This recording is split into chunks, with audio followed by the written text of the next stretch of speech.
Hello friends, my name is Rachel, GNS middle, Gilbert and Sullivan is my middle name and my middle name is my last name, and I am here today on behalf of Forbear Theatre to explore the magic of the Gilbert and Sullivan operas by very pedantically ranking every element of them. And today, well, you notice that I paused for a moment before I said the word magic. I think it feels a bit strange to refer to the dialogue of Princess Ida as magic, because to me, let me put it this way. From the start of these ranking videos, I've noticed that some that I wasn't expecting to do well have been doing really well, namely the Mikado and Princess Ida. I've noticed that a lot of their music, a lot of their characters have done really well, quite rightfully so, I think for a very good reason. And then other operas which I thought were my favourites, like the Grand Duke I absolutely love, the chorus I think won that list, but nothing else has done really well in any list. It's come very high in several, but it's only won the chorus one. So the Mikado and Princess Ida have been really cleaning up so far. And I had this general impression of Princess Ida as a result of the last few months as being actually a very good opera that is just sometimes directed in a way that isn't very kind towards women. And I've been quite outspoken about this in the past. I've talked a lot about my feelings about Princess Ida, and sometimes I feel like people listen and they really want to learn why it is I feel that way. Other times not so much. Other times I very much get shut down, always by men, never by women or anybody else. And although this is going to be a dialogue ranking video, I'm also going to start talking in a few places just about why it is that some people find this hurtful.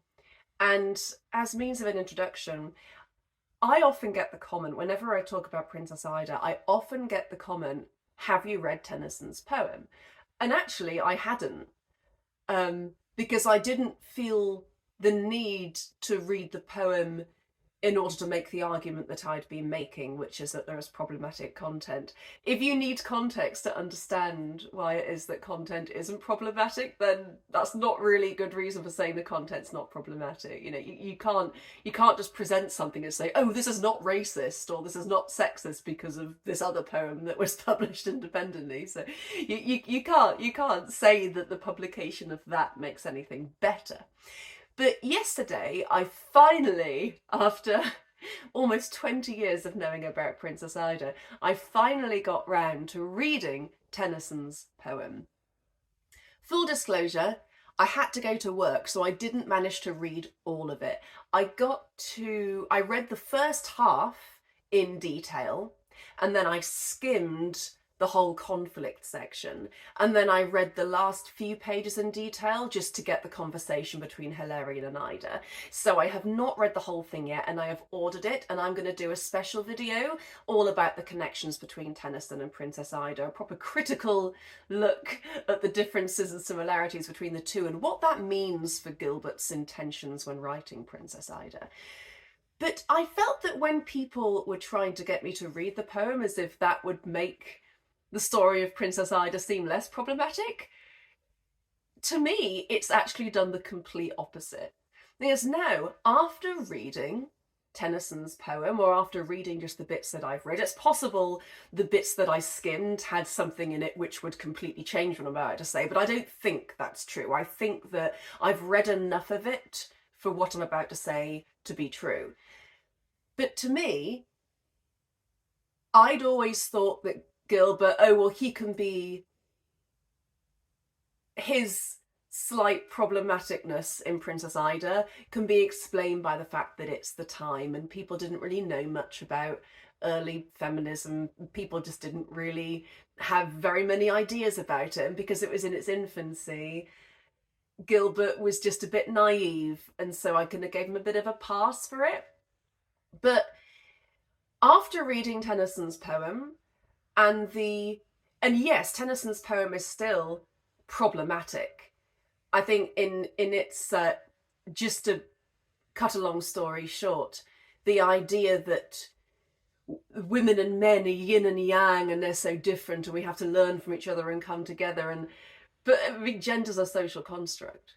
It doesn't mean anything. Like, we have chosen what femininity and masculinity is. We should all just be the best version of ourselves and not be thinking about what's feminine and what's masculine. And but anyway, I keep getting off track. But well, I'm not getting off track. I'm just explaining it in a very long-winded way. But after reading the very emotive and thoughtful language in Tennyson's poem, and the way that the story is from Hilarion's perspective, and the beautiful way in which he forges this connection with Ida, and how he shuts down a lot of the proto-sexist remarks made by Cyril and other people in the story. And the fact that Gilbert then wrote the dialogue that he wrote is actually way more hurtful than I ever thought it was. And a lot of this dialogue is actually quite disgusting, and I really think that Gilbert should be very ashamed of himself. And that might seem very strong, but the truth is always strong. The fact that he makes so many digs about women, the whole Gently Gently song, about all the crazy things that these crazy women are trying to do, Princess Ida's awful speech, which completely makes a mockery out of everything that women have been fighting for all this time. And just making a mockery of anybody who chooses to be a bit outside of the gender norm. The fact that even Hilarion, after being very mature all the way through the opera, his ego gets in the way at the end when Gama's teasing him about his women's garb. And I just find that such a wasted opportunity for him to take the high road there. When up until this point, he has been very nice and he has been the voice of reason. I really like Hilarion's character, and I think part of the success of the Tennyson poem, while it does have its problems, which I will talk about in a later video, one of the strengths of Tennyson's poem is the fact that it's from Hilarion's perspective. The fact that he grows and learns as he sees what it is the ladies are doing here, as he sees how she may have been taken advantage of. There's a lot about Lady Psyche in there as well, a lot about her relationship with Princess Ida and Lady Blanche as well. There's a lot of stuff going on there which is just glossed over in the opera, which, for timing is absolutely fine. And I do appreciate that Gilbert had to change a few orders of things happening in the narrative, like Gama getting kidnapped earlier. That's fine. No problem with the story being changed to make it go in a more streamlined way, but there's such unnecessary hurtful language where there was just none of. And you could argue, well, he was trying to put some jokes in. Yeah, but there's hardly any jokes in this anyway. There's hardly any jokes in the Princess Ida dialogue. And with that in mind, I'm going to try and rank it like I usually do, but it's going to be hard, to be honest, because I can appreciate that other people find some jokes funny, and I know when the laughs do happen, but if I don't find something funny and I actually find it hurtful, I'm going to take marks away because of that. And I'm just going to put this out there, but to me, this is not well-written dialogue. I appreciate that some of the iambic pentameter is quite nice, and I'm going to talk about the really nice bits when they come, but as a person who have most of my professional life has been performing Shakespeare professionally, so I understand how iambic pentameter's meant to work, how it's meant to be read. I'm not an expert. Many people here will know more about Shakespeare than me, but I am a performer and I have performed Shakespeare a lot. So when I have trouble reading something or something's nonsensical to me that's written in an iambic pentameter, to me that is a little bit of a problem, because I tend to never have a problem reading Shakespeare, but I did have lots of problems reading this. As you'll see, and there's lots of jump edits where I'm not really sure how the flow of something should be. And yeah, I don't know Princess Ida very well. Maybe if I knew it better, I would have more of an idea of how it's going to be read. But the text is not immediately accessible, even to somebody like me who has 10 plus years of professional Shakespeare performing experience, it wasn't easy for me to read, and I think that says something. See you no sign of Gama? None, my liege. It is very odd indeed. If Gama failed to put in an appearance at our court before the sun has set in yonder west, and failed to bring the Princess Ida here, to whom our son Hilarion was betrothed at the extremely early age of 1, there's a war between King Gama and ourselves. Oh, Cyril, how I dread this interview. It's 20 years since he and I have met. He was a twisted monster, all awry, as though Dame Nature, angry with her work, had crumpled it in fitful petulance. But, sir, a twisted and ungainly trunk often bears goodly fruit. Perhaps he was a kind, well-spoken gentleman. Oh no, for, Adelike, his sting lay in his tongue. His sting is present, though his stung is past. But stay, my liege. O yonder mountain's brow comes a small body bearing Gama's arms, and now I look more closely at it, sir, I see attached to it King Gama's legs, from which I gather this corollary that the small body must be Gama's own. Ha! Is the princess with him? Well, my liege, unless her highness is full 6 feet high and wears mustachios too and smokes cigars and rides en cavalier in coat of steel, I do not think she is. One never knows. She is a strange girl, I've heard, and does odd things. Come, bustle there. For Gama, place the richest robes we own. For Gama, place the coarsest prison dress. For Gama, let our best spare bed be aired. For Gama, let our deepest dungeon yawn.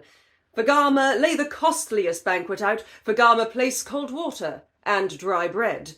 For as King Gama brings the princess here, or brings her not, so shall King Gama have much more than everything, much less than nothing.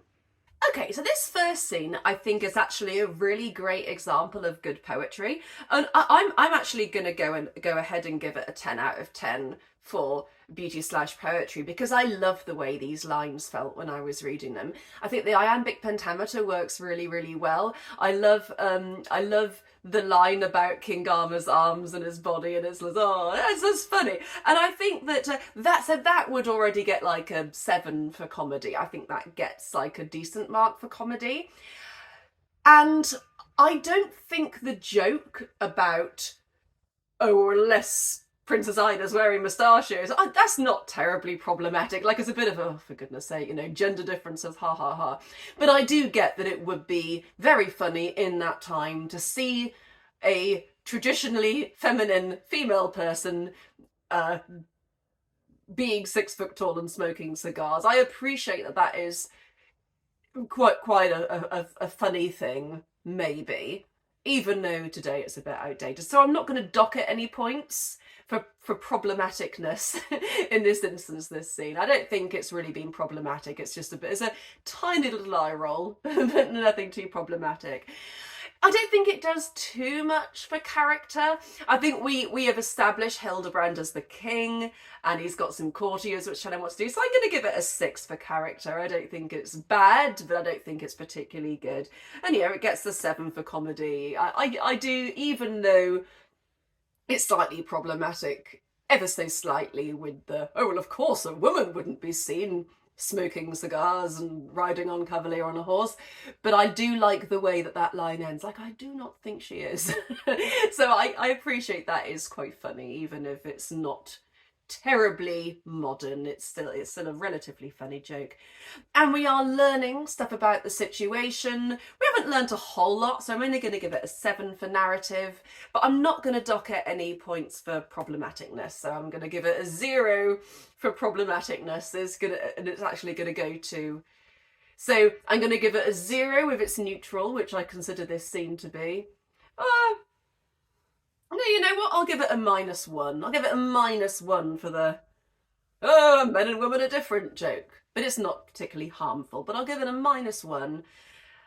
But if anything is not harmful at all, if it's actually beneficial, I'm going to give it plus marks. I don't know if that is going to happen in this opera, but let's see if it does.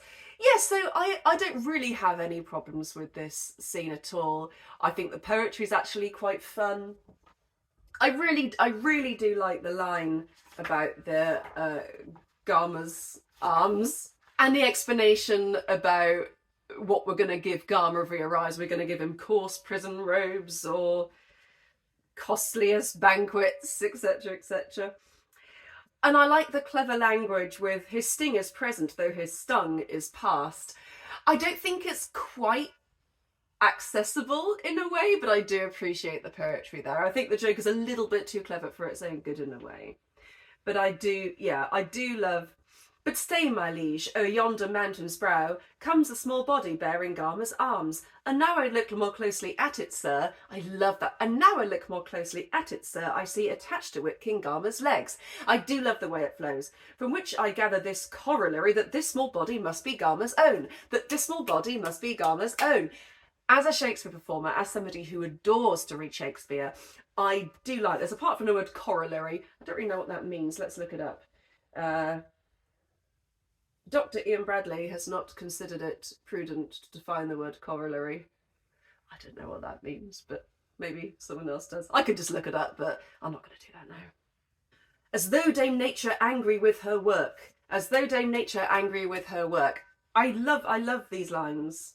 Oh, Cyril, how I dread this interview. It's 20 years since he and I have met. I think this is very well put together poetry-wise, and I do enjoy this scene. Well, father, is there news for me at last? King Gama is in sight, but much I fear, with no princess. Alas, my liege, I've heard that Princess Ida has forsworn the world, and with a band of women shut herself within a lonely country house, and there devotes herself to stern philosophies. Then I should say the loss of such a wife is one to which a reasonable man would easily be reconciled. Oh, no, or I am not a reasonable man. She is my wife, and has been for 20 years. I think I see her now. Ha! Let me look! In my mind's eye, I mean. A blushing bride, all bib and tucker, frill and fur below. How exquisite she looked as she was born, recumbent in her foster mother's arms. How the bride wept, nor would be comforted until the hireling mother for the nonce administered refreshment in the vestry. And I remember feeling much annoyed that she should weep at marrying with me, but then I thought, these brides are all alike. You cry at marrying me. How much more cause you'd have to cry if it were broken off? Those were my thoughts. I kept them to myself, for at that age I had not learnt to speak. So this second scene introduces the character of Hilarion really well. I'm going to go ahead and give that an 8 for character. The reason I'm not giving it higher than that is because it annoys me that Hilarion has this beautiful speech in response to his father. Oh, you wouldn't miss Princess Ida if she's going to be like this, which actually goes against his character as well, because he really wants the contract to go through because he's very fierce about it. But then he's telling his son, oh, I think the loss could easily be reconciled. It's like, that's not what you're saying later, is it? When you invade the castle and insist she marries him. And so to me, that must just be like, well, lads talking, and that irritates me. And so I'm going to give it a minus problematic mark for that. But then Hilarion brings it up by saying, well, no, because I've married her and I love her. And so he defends her, and so for that brings it to a +1. But then it goes back to a 0 again, because Hilarion says that stupid joke about how much more reason would you have to cry if it were called off. Let me tell you something.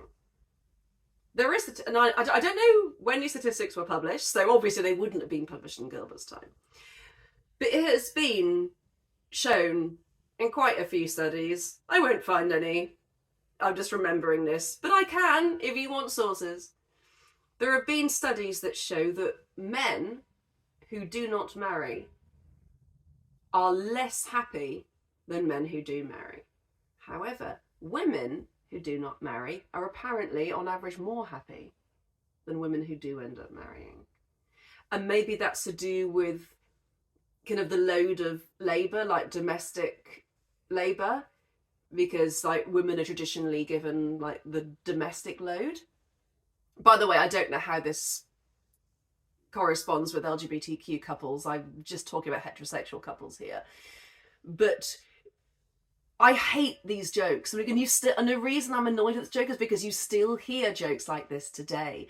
You still see this really boring, old-fashioned, trite trope of women trying to, like, lock a man down and, like, marry him. And then the man's like, oh, they all ball and chain. It's like, if you don't like each other, don't get married. What are you doing? Why are you marrying somebody you don't like? Why are you doing something you don't want to do? Or how much more would you have had to cry about if it was called off? Because, oh my goodness, a woman having a wedding called off is the absolute worst possible thing that can happen to her. How do you know that's bad? It could be the best thing that's ever happened to her. How do you know that? It's this idea that women need a man, and I would say that it's just old-fashioned, but it's not, because people still talk about things like that today. People, like heterosexual couples, are still getting married even if they don't even like each other. And like, oh, I'm not free and single anymore. I'm like, well, don't get married then. I'm not married. Just don't do it. Don't get married. Live your life how you want to live your life. If you want to get married, if you love a person, that's a beautiful, wonderful thing, and I wholeheartedly support it. But if you don't want to get married, if this is what you feel about your partner, why are you married to them? If they're like a source of resentment, even before you're married, like you're meant to be in like that. I know he's not met Ida yet, but just, it's such a lazy joke. And it's not in the Tennyson poem anywhere. Nothing like that is in the Tennyson poem. That is trying to get a laugh out of this trite idea that, like, women's value is derived from whether they're married or not, if they have children or not. And this was starting to turn around at this time because of this early feminist thinking. And Gilbert was trying to quash that down again. Gilbert was finding fault in that. And that makes me angry. Like, yeah? So whenever people have been saying to me now, oh, you just base it on the Tennyson poem. That joke wasn't in the Tennyson poem, that was Gilbert's joke. And I do not appreciate that joke. It is an old-fashioned joke, and it has no place in this world. Like, maybe if Hildebrand has said a joke like that, and then Hilarion counteracts it, as long as it's played in such a way that shows that he's been brainwashed, fine. So that's why I try to play it like, oh, how much more cause? You know, I'm just saying this because I've heard other people say it and I'm just trying to be one of the guys. You know, maybe that's how he says it. Fine. But just think about that the next time you laugh at that joke. Think about how unkind that is. You know, it's not very kind. Anyway, I do love elements of this scene. I find it really, really, really, really funny. And I'm going to give it an 8 out of 10 for comedy for these were my thoughts. I kept them to myself, for I have not yet learnt to speak. Or for at that age, I'd not yet learned to speak.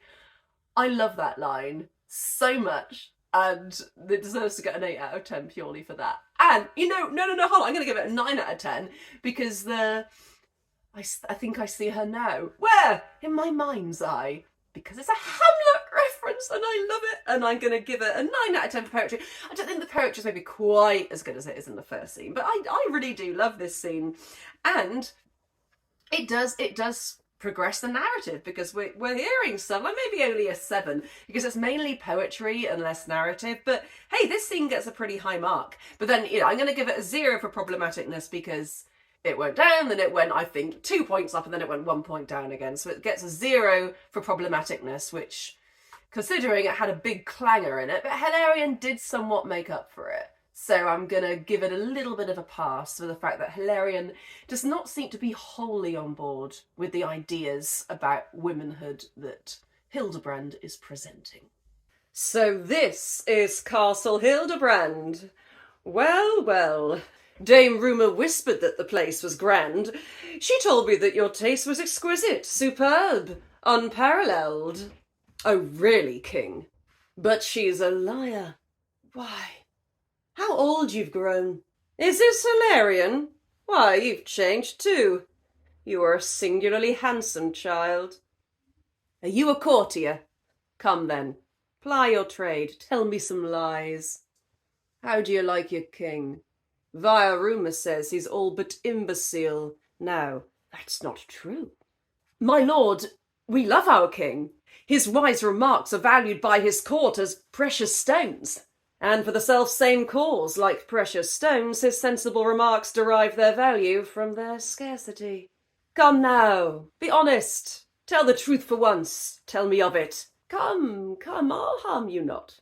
This leg is crooked. This foot is ill-designed. This shoulder wears a hump. Come, out with it. Look, here's my face. Now, am I not the worst of nature's blunders? Nature never errs. To those who know the workings of your mind, your face and figure, sir, suggest a book appropriately bound. Why, hark ye, sir. How dare you bandy words with me?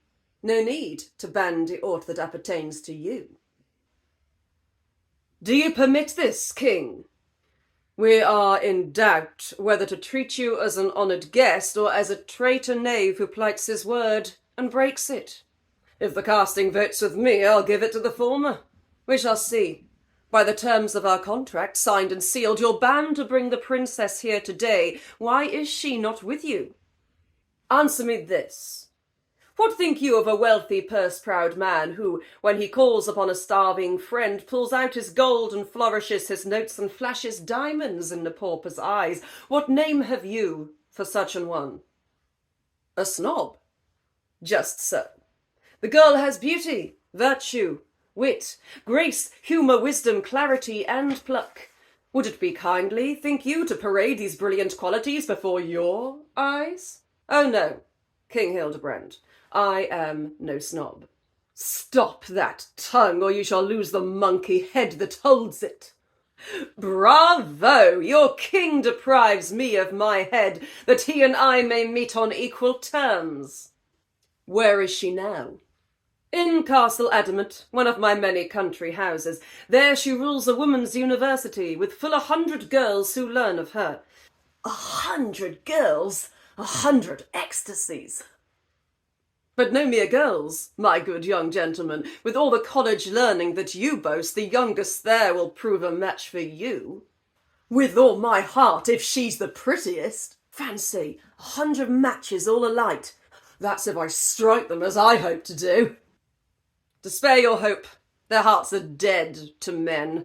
He who desires to gain their favour must be qualified to strike their teeming brains, and not their hearts. They are safety matches, sir, and they light only on the knowledge box. So you've no chance. Are there no males whatever in those walls? None, gentlemen, excepting letter males, and they are driven, as males often are in large communities, by women. Why, bless my heart, she's so particular she'll scarcely suffer Dr. Watts's hymns, and all the animals she owns are hers. The ladies rise at cockcrow every morn. Ah, then they have male poultry. Not at all. The crowing's done by an accomplished hen. This is another scene that I actually really like, and I don't see it as being problematic at all. In fact, if anything, I think I'm going to give it a couple of points for not being problematic.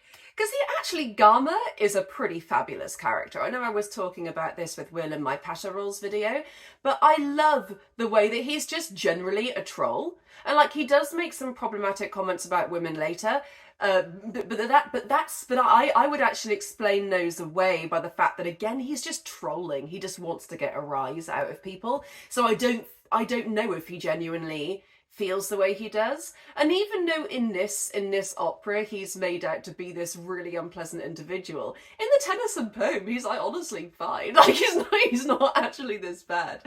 And he's very sad that Ida's gone to stay at the castle. Like, him and Ida's brothers are really sad that they've gone. They really want her back, and he actually kind of grows really fond of Hilarion and is actually very sweet. So I don't really mind Gama, and I like the fact that he's just kind of coming in here and like upsetting the normal way of things, because the normal way of things is just so old-fashioned, and he's just fabulous. I love Gama. I think he's really cool. It's because Hildebrand is just so gross. Like, Hildebrand is just such a horrible, gross, disgusting individual. One of the worst characters in the canon. Just like a really, really unpleasant individual. And so to see him being taken, and to see him being insulted is really fun, and I really enjoy that. And I'm going to give it like a good mark for character, because we really get an idea of who Gama is. I'm going to give it a 9 for character. See, I'm being quite generous so far. I am fair. I'm waiting for the scenes that I really hate before I get really angry. But these first few scenes I actually think are really good. Narrative, yeah, we're learning a lot of stuff. I'm going to give that another 9. Poetry, again, I'm going to give that a 10. I think the poetry in this scene is really good. And as I think I might have alluded to in a previous video, or maybe I just told somebody, I can't remember, when I do the dialogue scenes at the end, I'm not actually going to go by marks. I'm just going to lay them all out beside each other, and then I'm going to pick the worst of the bottom and then the next one. Just because I feel like unconsciously I am kind of judging every opera slightly differently, and I'm aware that even though I'm giving this one really, really high marks, I don't even know if it's going to come close to even the worst scene in the Mikado, to be honest. But let's see how it goes, because the Mikado's next, and then we've got Rudiger as well. So we've got 2 really, really good ones coming up after this. But so far, for what Princess Ida is, I really like these lines. Comedy. Now, yeah, I'm going to give it an 8, because I do find it funny. I think an 8 is quite generous, because I don't know if the jokes are really laugh out loud funny. They're just clever. The crowing is being done by an accomplished hen. I love that. And the jewels and the scarcity remark. They're derived by their scarcity. And the king deprives me of my head so that we may meet on equal terms. It is funny. I just don't know if it's like screamingly laugh out loud funny, but I do really like it. Cyril's line, I love the poetry. Nature never errs. To those who know the workings of your mind, your face and figure, sir, suggest a book appropriately bound. Why, hark ye, sir.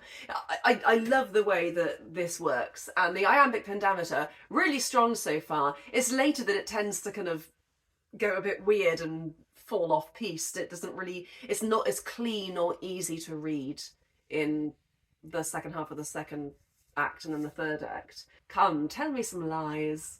Are you a courtier? Come then, ply your trade. Tell me some lies. How do you like your king? It's very good. I really do like Gama, and so far, even though this isn't what happens in the Tennyson poem at all, like there's no scene equivalent to this in the Tennyson poem, I really like the inclusion of Gama in the court scene and in the first act here. I think it works really well, and I'm happy that he is here. Attention, ladies, while I read to you the Princess Ida's list of punishments. The first is Saccharissa. She's expelled. Expelled? Expelled. Because, although she knew no man of any kind may pass our walls, she dared to bring a set of chessmen here. I meant no harm. They're only men of wood. They're men with whom you give each other mate, and that's enough. The next is Chloe. Ah! Chloe will lose 3 terms for yesterday. While looking through her drawing book, I found a sketch of a perambulator. Ah! Double perambulator, shameless girl. That's all at present. Now attention, pray. Your principal, the princess, comes to give her usual inaugural address to those young ladies who joined yesterday. So this scene, I've got very fond memories of this scene. As I constantly go on about, Princess Ida was the very first GNS opera I was ever in, and I was just in the chorus, so I didn't have any lines, but I always found this scene very funny. I can't give it really high marks because it's just so short, but I will give it a 7 for comedy. I do think the chessman's quite funny. the poetry's not particularly good. I'll give it a 7, whatever, it's fine. And we do get some narrative in there because we're just getting a little bit of a slice of life, so I will give it an 8 for narrative. Character, yeah, that's character's good as well. We're learning a bit about Lady Blanche. I'm gonna give it a 0 for problematicness, because even though they're talking about like separating women from men, which is not something I agree with. Like, that's the whole point of the plot. So, I don't, that's okay, because we are dealing with this issue, and it is an issue that is being addressed. So I don't really mind that overarching problematic concept. But I do find it weird that Chloe's drawn a sketch of a perambulator. First of all, where would she have seen a sketch of a perambulator? And then secondly, that's just not a thing that a person would draw. Like, oh, because I just want a baby so much. I'm going to give this a -1 for problematicness. I want a baby so much, so I'm going to draw a sketch of a perambulator because I wish I had a man and a baby. I don't buy that. I think that's silly. It's like Gilbert thinking that women are like sitting there dreaming about perambulators. I don't think he actually is. But it's enough to merit a -1. I'm being very fair about these minus points for problematicness so far. Not many have lost points so far. We're just looking. This is just, an amuse-bouche to the more problematic scenes in the opera. But yeah, I like this scene. It's short, so I can't give it like a super high mark, but actually it's done pretty well. It's got 7, 7, 8, 8, and -1. So it's probably gonna do quite well overall. Now let's have a look at the next scene. Women of Adamant, fair neophytes, who thirst for such instruction as we give, attend, while I unfold a parable. The elephant is mightier than man, yet man subdues him. Why? The elephant is elephantine everywhere but here. And man, whose brain is to the elephant's as woman's brains to man's, that's rule of 3, conquers the foolish giant of the woods, as woman in her turn shall conquer man. In mathematics, woman leads the way. The narrow-minded pedant still believes that 2 and 2 make 4. Why, we can prove, we women, household drudges as we are, that 2 and 2 make 5, or 3, or 7, or 5 and 20, if the case demands. Diplomacy. The wiliest diplomat is absolutely helpless in our hands. He wheedles monarchs. Woman wheedles him. Logic? Why, tyrant man himself admits it's a waste of time to argue with a woman. Then we excel in social qualities. Though man professes that he holds our sex in utter scorn, I venture to believe he'd rather pass the day with one of you than with 500 of his fellow men. In all things we excel, believing this, 100 maidens here have sworn to place their feet upon his neck. If we succeed, we'll treat him better than he treated us. But if we fail, why, then let hope fail too. Let no one care a penny how she looks. Let red be worn with yellow, blue with green, crimson with scarlet, violet with blue. Let all your things misfit, and you yourselves at inconvenient moments come undone. Let hairpins lose their virtue, let the hook disdain the fascination of the eye, the bashful button modestly evade the soft embraces of the buttonhole.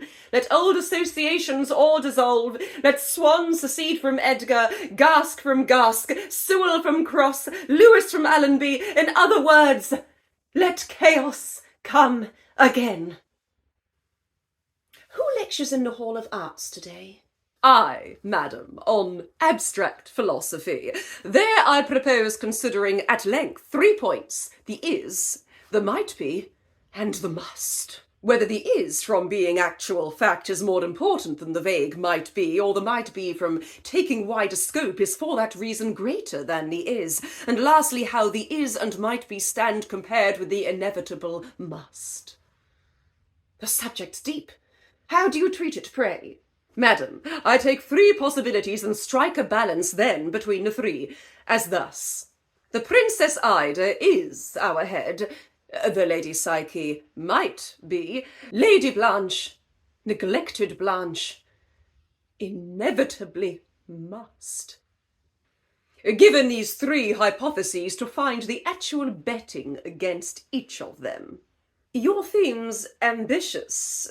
Pray you bear in mind, who highest saw fall farthest. Fare you well, you and your pupils. Maidens, follow me. I should command here. I was born to rule. But do I rule? I don't. Why? I don't know. I shall some day. Not yet. I bide my time. I once was someone, and the will be. The present as we speak becomes the past repeats itself, and so is future. This sounds involved. It's not. It's right enough.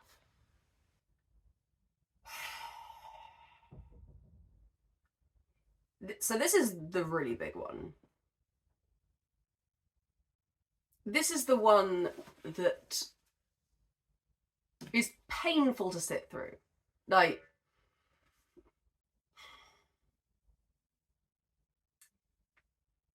when I sit in a theatre and somebody is reading this speech, it's beautifully written.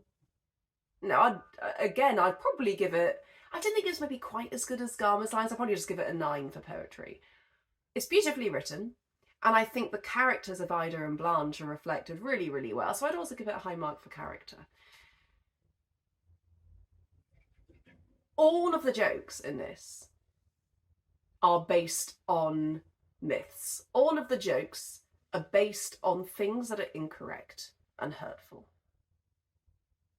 And when I hear people laughing at these jokes, it hurts me. It hurts my feelings. And this is why I do not like to go and see productions of Princess Ida, because I do not like to be sitting in a theatre, hearing people around me laugh at things that aren't true. Some people might say, oh, well, they're only jokes. It's like, yeah, but jokes are meant to be funny.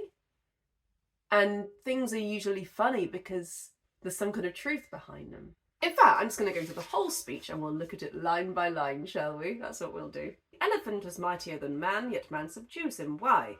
The elephant is elephantine everywhere, but here, and man, whose brain is to elephants as woman's brain to man's. You see, already, that's a very unkind thing. It's not so much unkind to men. I mean, it is, because it's kind of implying that men are oafs. But the thing is, because we know that's not true, it just makes the women look stupid. It makes their views look ridiculous. No feminist is actually saying this. No feminist, well, I mean, I can't say that, but no feminist movement has ever used the argument men are biologically stupider than women, and that is a reason why we can take advantage of them. Like, that's men's thinking. That's what men think. This is projection. This is men's fear coming out, and oh, that's what feminists must think. No! We want equality. We're not trying to say that we're better than men. We just want to be treated equally, like people.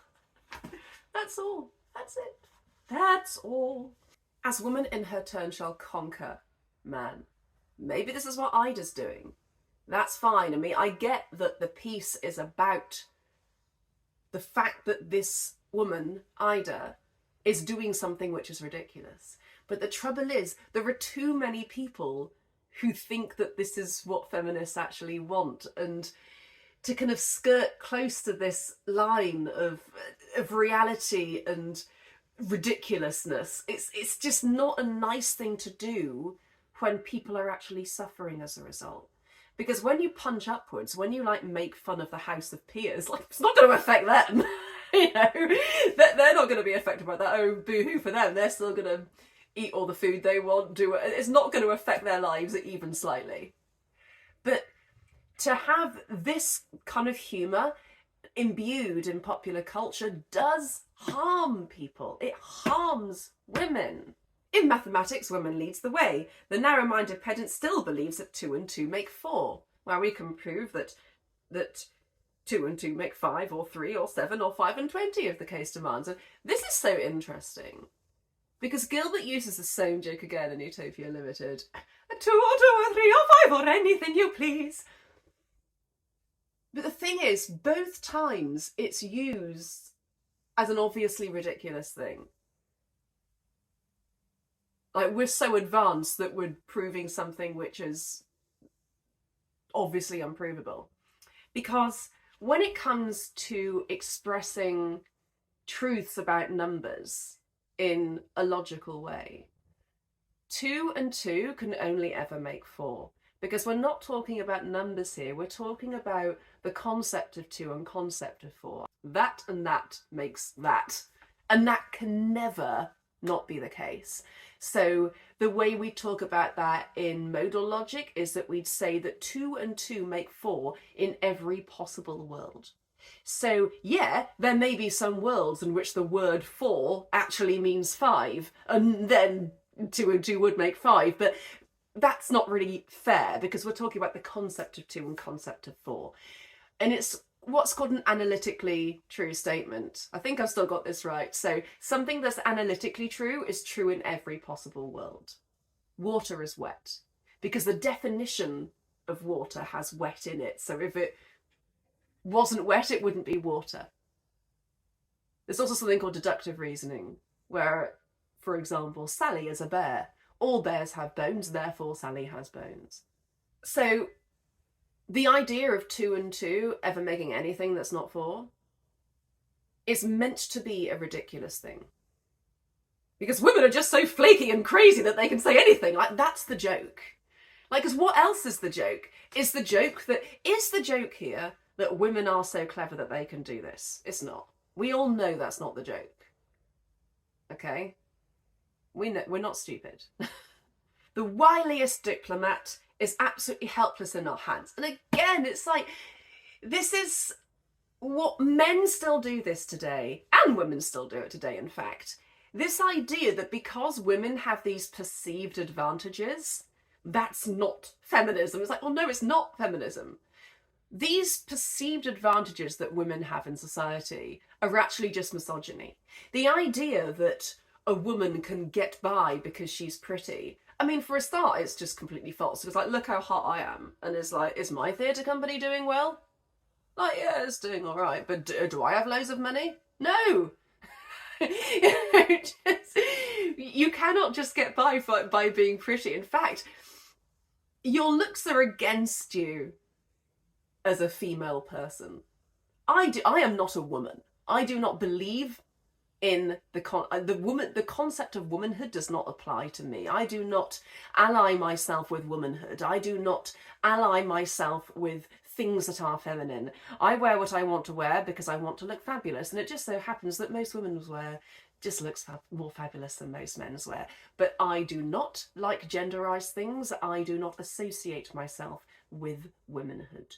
But I can tell you that by being a human female, it has made my life very, very difficult, especially since I do not traditionally comply with lots of things that women are supposed to be, i.e. quiet, i.e. not in charge. Do you know how much harder it has been for me as a female to be in a position of leadership? I never get respect when I walk into a room. I have to earn that respect. And I work so hard. And I'm repeatedly disrespected. Very badly disrespected. And what is so horrifying about this is because I have learnt this misogyny growing up, I don't even fight for myself. So what I do is I cry and walk away, and there's no consequences for the horrible actions of people against me, trying to sabotage me, men trying to stop me from being successful, men trying to crush me. And yet it's not just because I am a woman, even though I'm not. It's because I am a female, which does not fit in a traditional realm of womanhood. And that is very scary to people because they see me as something subversive. And they can't compete with that, so they have to crush me. And this is not something that people just talk about in Victorian times. I have heard people say this to me as recently as this year. Oh, well, men are so easy to wheedle. We just walk up to them and, you know, bat our eyelashes and say, oh, please. And like, that's not feminism. That's this perceived female privilege from being able to get by doing that. It's not feminism. And that it's not even true. It doesn't even work. I used to try it when I was younger because that's what you learn. You learn in order to get whatever you want. You have to kind of infantilize yourself.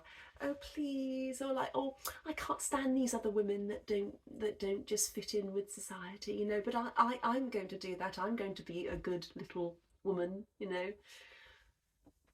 I had a boss relatively recently say to me, good girl. I went, I'm 2 years older than you. My point is, this is not some kind of old thing. And if you are a man watching this, like maybe a white man, a white older man watching this thinking, oh, but people aren't still suffering this today. Yeah, they kind of are. I'm sorry to tell you, if you didn't know, that a lot of us today, a lot of females are living with a great deal of trauma because of this perceived privilege that we are supposed to have. And do you think that men don't flirt their way to the top? I'm stealing this from Caitlin Moran, by the way. She's one of my favourite feminists. But the fact that men get to have their little kind of golfing meetings and get to go away, and men are respected by other men. So yeah, I actually don't even have a problem with women who try and flirt their way to the top or even sleep their way to the top, because that's the only thing they're taught they can do. Whereas they're not given the time to speak to their male bosses. And the sheer number of times I have in a work environment, in a rehearsal room, given an idea, and then that's just kind of dismissed. And then 5 minutes later, a man says exactly the same thing. And then it gets, oh, what a great idea. No. He wheedles monarchs, woman wheedles him. No, we don't.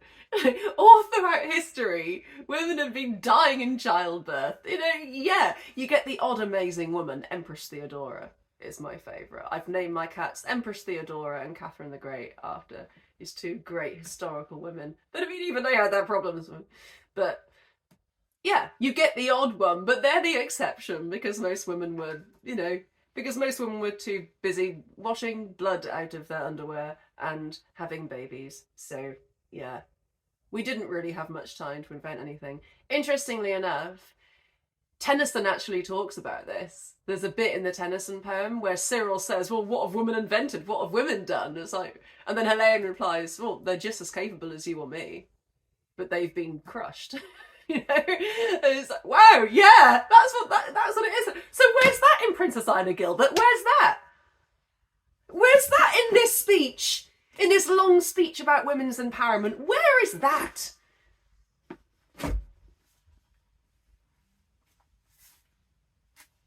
Logic? Why? Tyrant man himself admits it's a waste of time to argue with a woman. I think this is the worst line in the entirety of GNS. The very, very worst line. Worse than anything in Utopia Limited. Worse than Discover. in the grungy. I was trying to explain this the other month to a person who didn't get why this was hurtful. So let me try and break it down for you in a logical way. Why is this joke funny? Why do people laugh at this joke? Tyrant Man himself admits it's a waste of time to argue with a woman. It's funny because Princess Ida is not in on the joke. She is being laughed at. She's not speaking sarcastically. She means this. She is saying women are better than men because they wouldn't dare to argue with us because they know they're going to lose. But the joke is on her, because what she doesn't realise is that there is this implicit understanding in society that men logical, women emotional. If you can tell me another way in which that is funny, that is the reason the joke is funny. I mean, it's not funny, but that is the reason why people consider that joke to be funny, why people laugh at that, because, she's misunderstood. It's because men just know there's no point in arguing with a woman because she won't use logic. I'll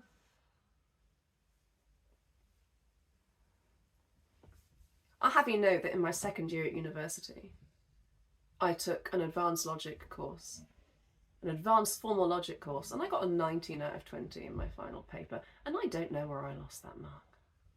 And I'm a female.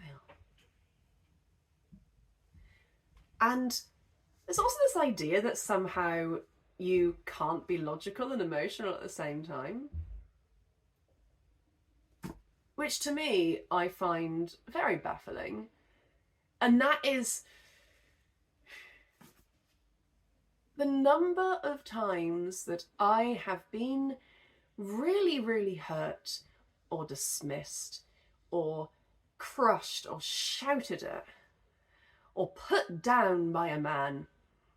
And of course I'm going to cry. Of course I am, because it hurts. And it makes me so angry that people think they can take advantage of me like that. And then, but the minute I start to get upset, they say to me something like, oh, you're getting upset. You're getting emotional. Let's not have this conversation now. You're getting emotional. Well, you know what? Right now, I'm upset. I'm upset by this show. And I'm upset that people don't put any care when they direct this show into how hurtful this content can be. But I can still recognise that Sally is a bear and all bears have bones and therefore Sally has bones. And yes, maybe I am a person who has a little bit more difficulty regulating her emotions than most people. I do a better job now. Now I try and put it into my acting. But the reason I can pull it out like that is because that's just what I feel most of the time. I feel so crushed by society for more reasons than just being female. But yeah, I can just come out with it. I can just come out with that emotion anytime I want, and it's a great gift for an actor. But it's because I feel that way the whole time, and not because I'm faking it. The more you know. I wish I had that graphic, but I don't. Anyway. But yeah, this idea that, and this person actually in response said to me something like, oh, so you're saying that the whole audience think women are stupid? I'm like, well, no. No, like, because but it's just, it perpetuates the stereotype. It's perpetuating that notion. Women emotional, men logical. Not to mention the fact that men have very successfully rebranded anger so that it is not an emotion. I think I said that in a different video, but it bears repeating in the words of Bianca Del Rio. Yeah, the rest of it isn't actually too bad. I don't really know what I think about the let no one care a penny for how she looks. I don't like the notion that that'll solve everything, and I don't like the notion of, oh, that is the most daring thing a woman can do. However, thinking about it, the idea of completely going against what's conventional for women to do and say and wear, I actually think is a pretty good thing to suggest. Because I imagine that if all females today, in response to this video, if you were all to say, well, you know what?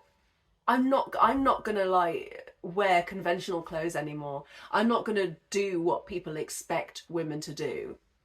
I am going to do whatever I want to do, whatever I feel inside, I'm going to express. Even if that's not feminine or dainty. And you know, the world is learning, the world is improving, but people still laugh at these jokes. Stop laughing.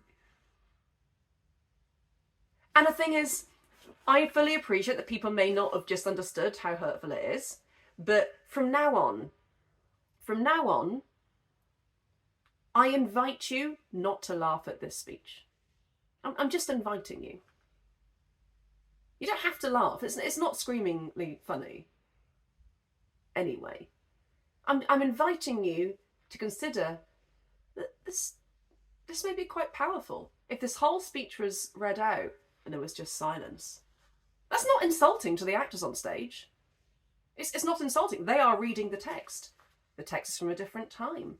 That is what Ida believes. She's wrong. It's just the fact that the Ida of Tennyson's poem would not have said something like this. The Ida in Tennyson's poem is not the butt of any jokes. She is not being laughed at by her audience. That's my problem with this speech. Let's have a look at the second part of the scene. Wow, this is a long this is a long analysis of this scene. So Blanche, I do quite like her little logical rambling about the is, the might be and the must. I quite like how, yeah, the might be by taking wider scope. But then again, if we return to the analogy of all possible worlds, if we talk about modal logic, the is, we know is true in at least one possible world. The might be is true in some possible worlds. And the must is necessarily the case in all possible worlds. So just automatically you feel, well, that probably is the most powerful one. But why is something necessarily most powerful if it's necessarily true? I don't know.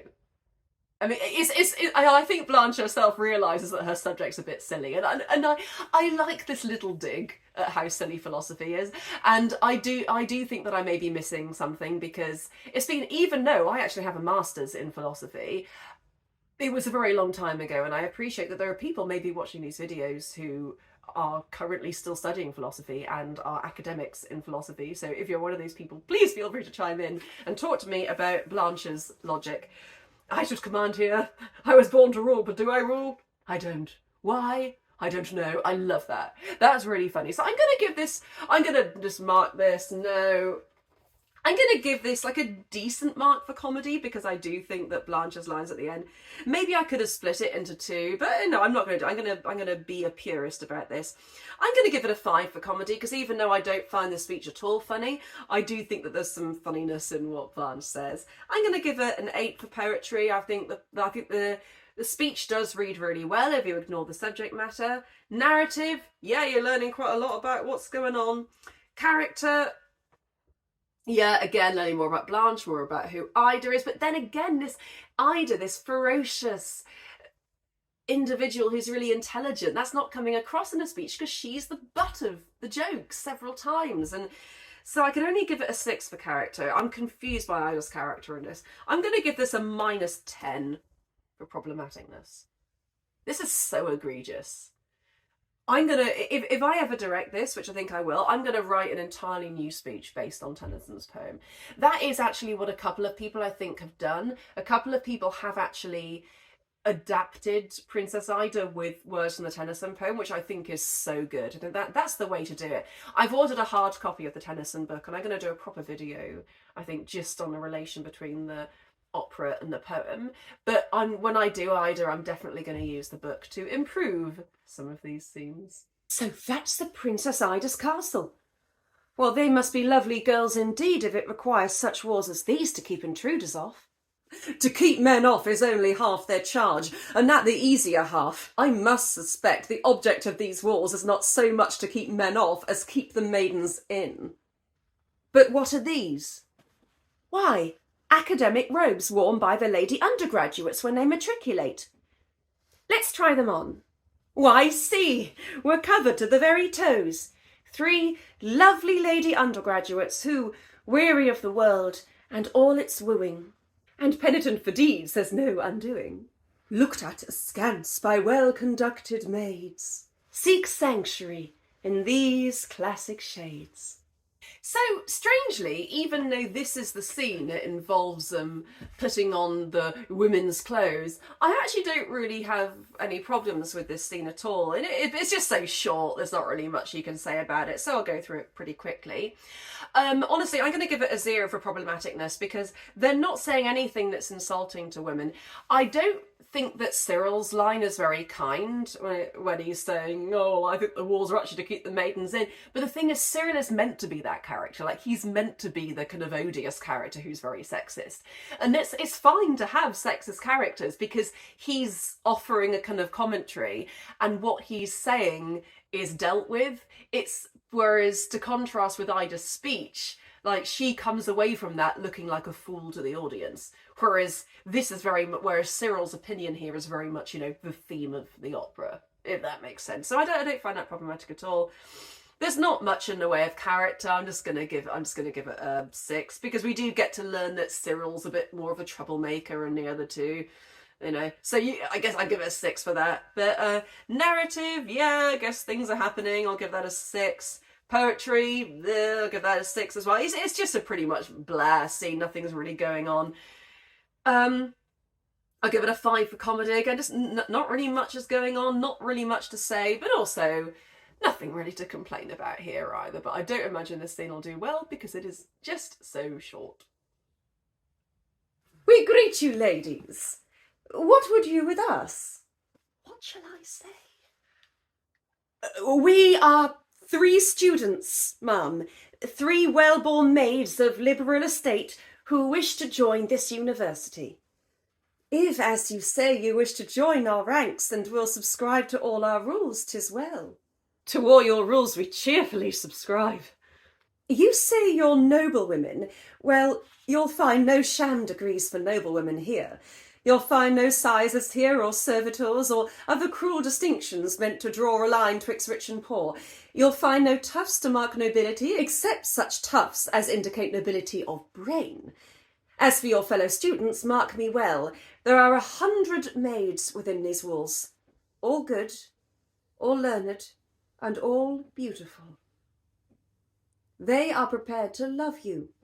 Will you swear to give the fullness of your love to them?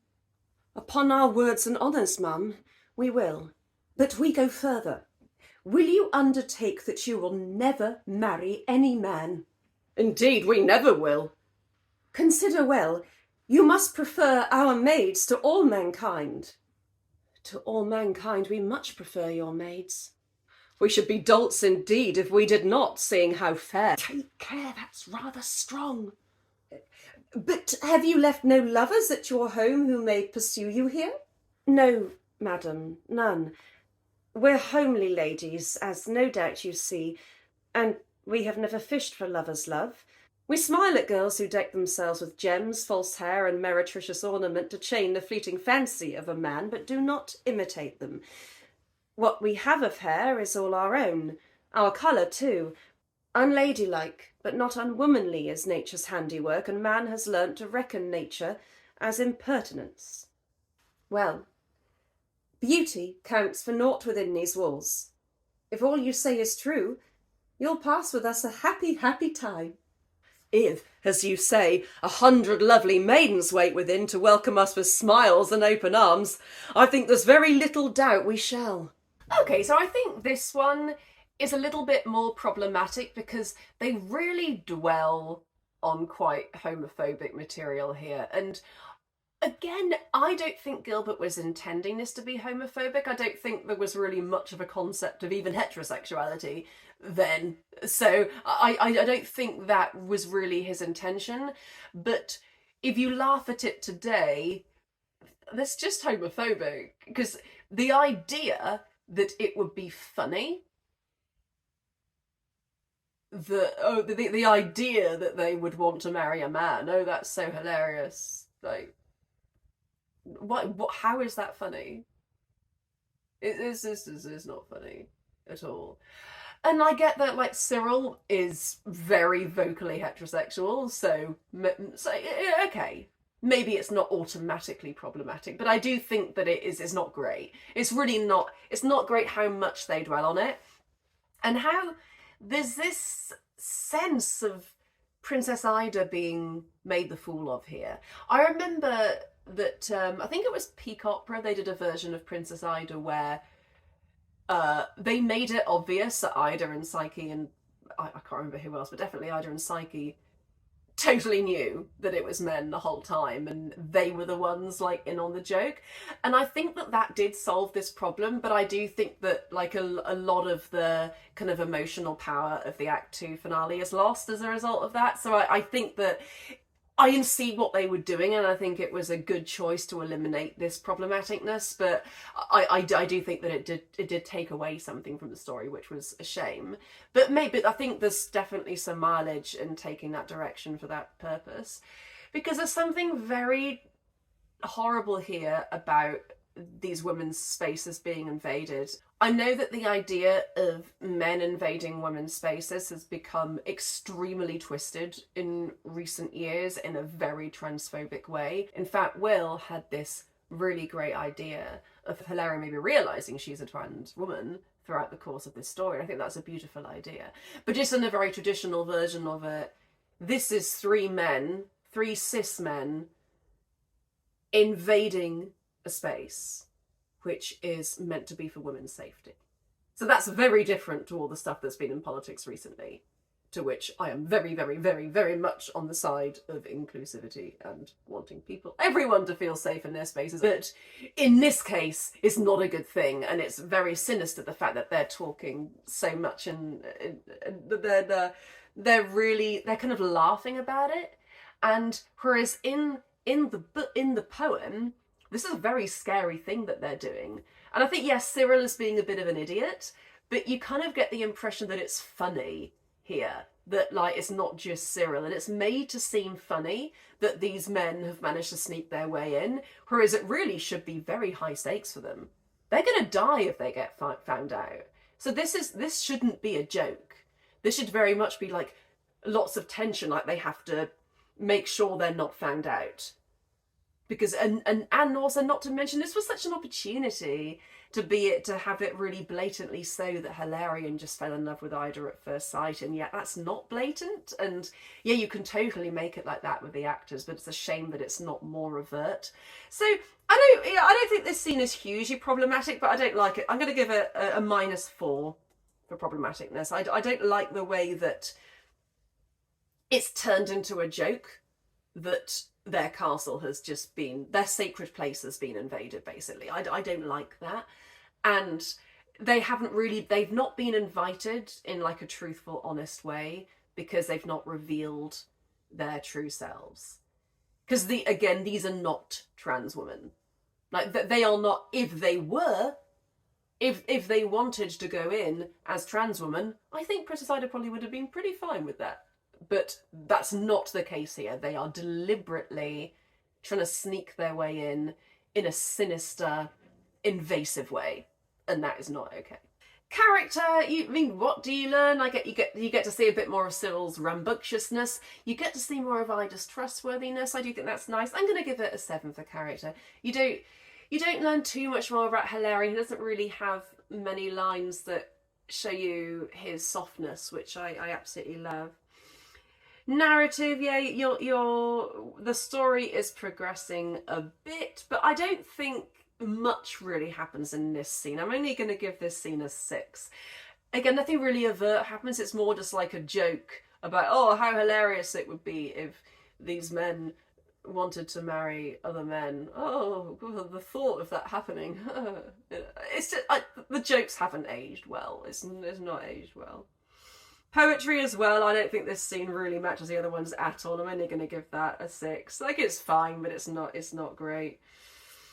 And comedy, it's not funny. I'm going to give this a 3. I don't find this scene funny. So it's not the most problematic, but it's also just not really that skillfully put together. So all in all, not a great scene. I think it's very much up to the director and the performers to make this into a good scene, with some of the things that Will was suggesting. "I'faith, the plunge is taken, gentlemen. For willy-nilly we are maidens now, and maids against our will we must remain. These ladies are unseemly in their mirth. Here's a catastrophe, Hilarion. This is my sister. She'll remember me, though years have passed since she and I have met. Then make a virtue of necessity and trust our secret to her gentle care. Psyche! Why, don't you know me? Florian!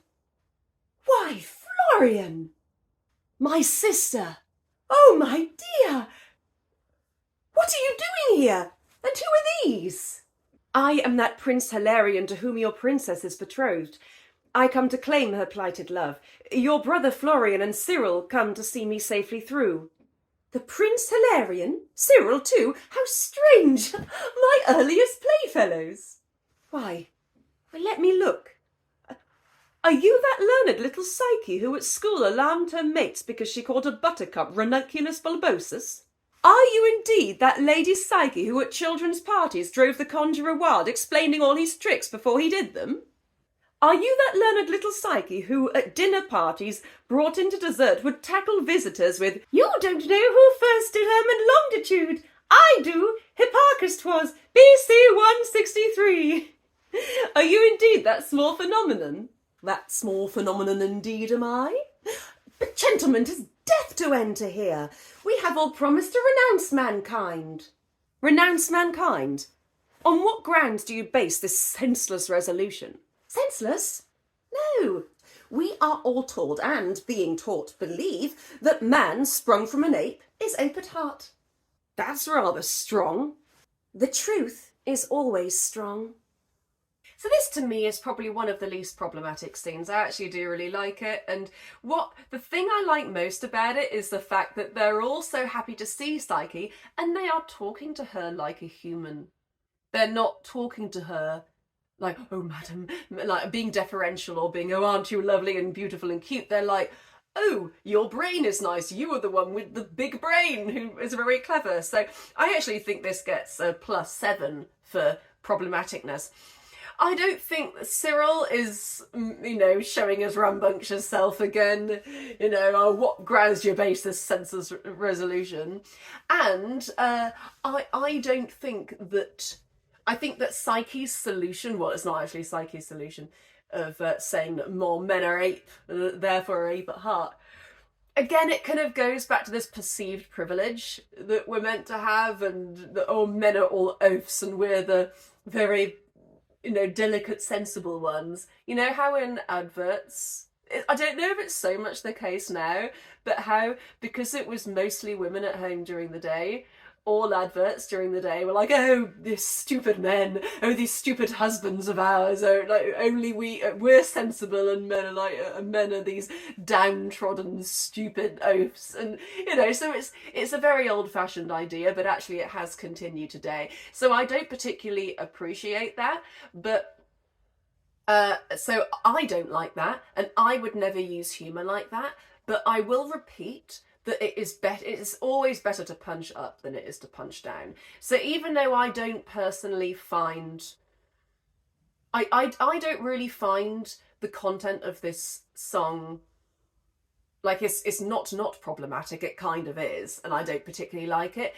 but I appreciate that the little bit of the scene and the song itself is not really meant to be against males. It's just meant, it's actually just like quite a clever allegory about humans in general and about how we are just animals, and I think that's pretty cool. I wish it wasn't directed towards men as opposed to women, but I do think the song is quite a good song, and it's quite clever just in the fact that it talks about humans as animals, and I don't like the fact that the woman's, oh, this pure and perfect being, because again, that's not good. It just, and I'll get into that a little bit more later when we talk about the last scene, But we're not talking about the song now, we're talking about the scene. And we just get like a little taster of maybe the slightly problematicness of this song. But the overarching theme of this scene for me is how much the men respect Psyche and are talking to her as if she's an actual person.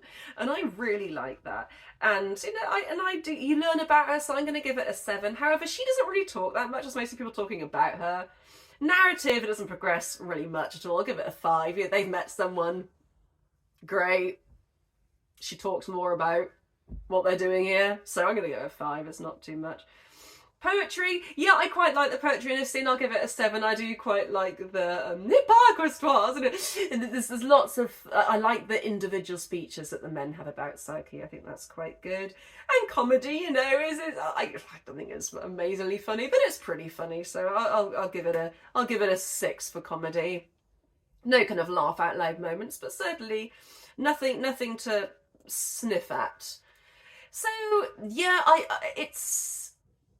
I hope it doesn't seem hypocritical of me to kind of not have so much of a problem with the targeting of this joke against men, because I do think that is a bit problematic, but that's not really the meat of the scene. That's the song. That's really in the song.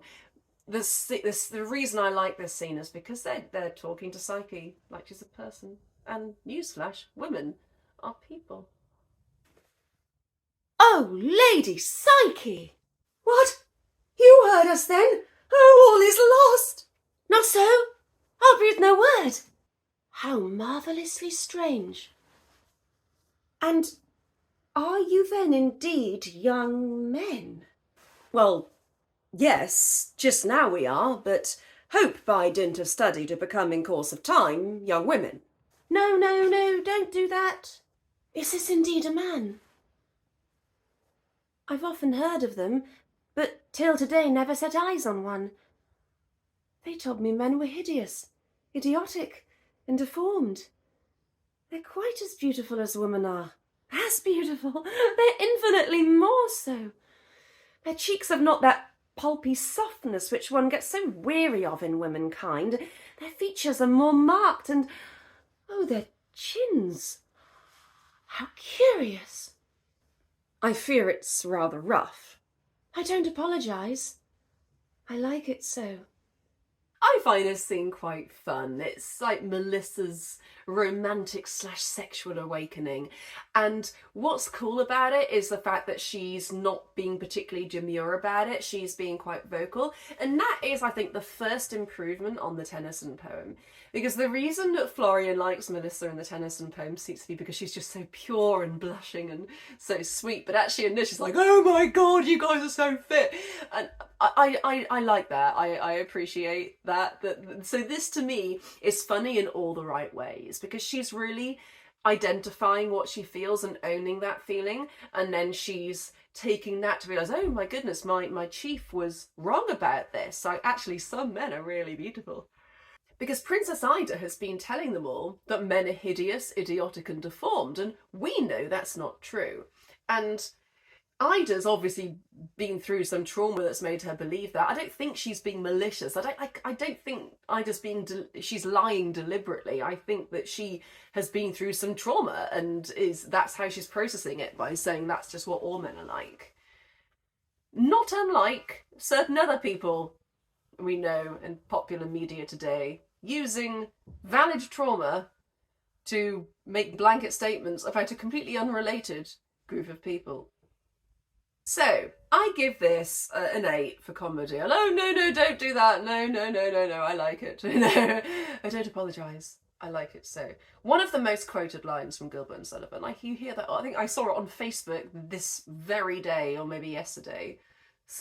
I think somebody had posted a picture of a dinosaur, and then a dinosaur with like kind of attachments, like a jet engine on. I don't know what it was, I can't remember.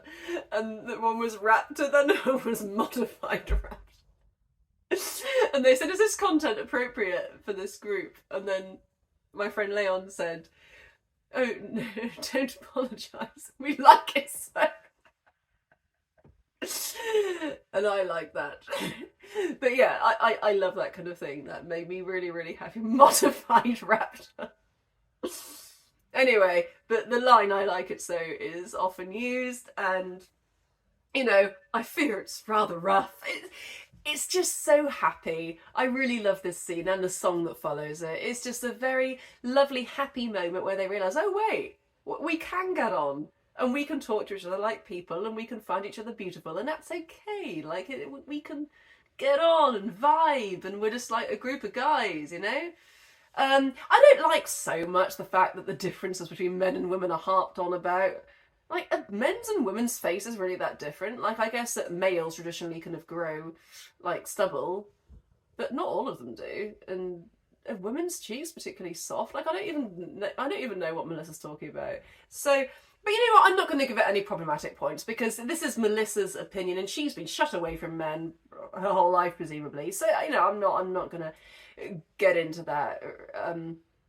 You know what's odd about this? Princess Ida's 21. How long has she been in charge of this place?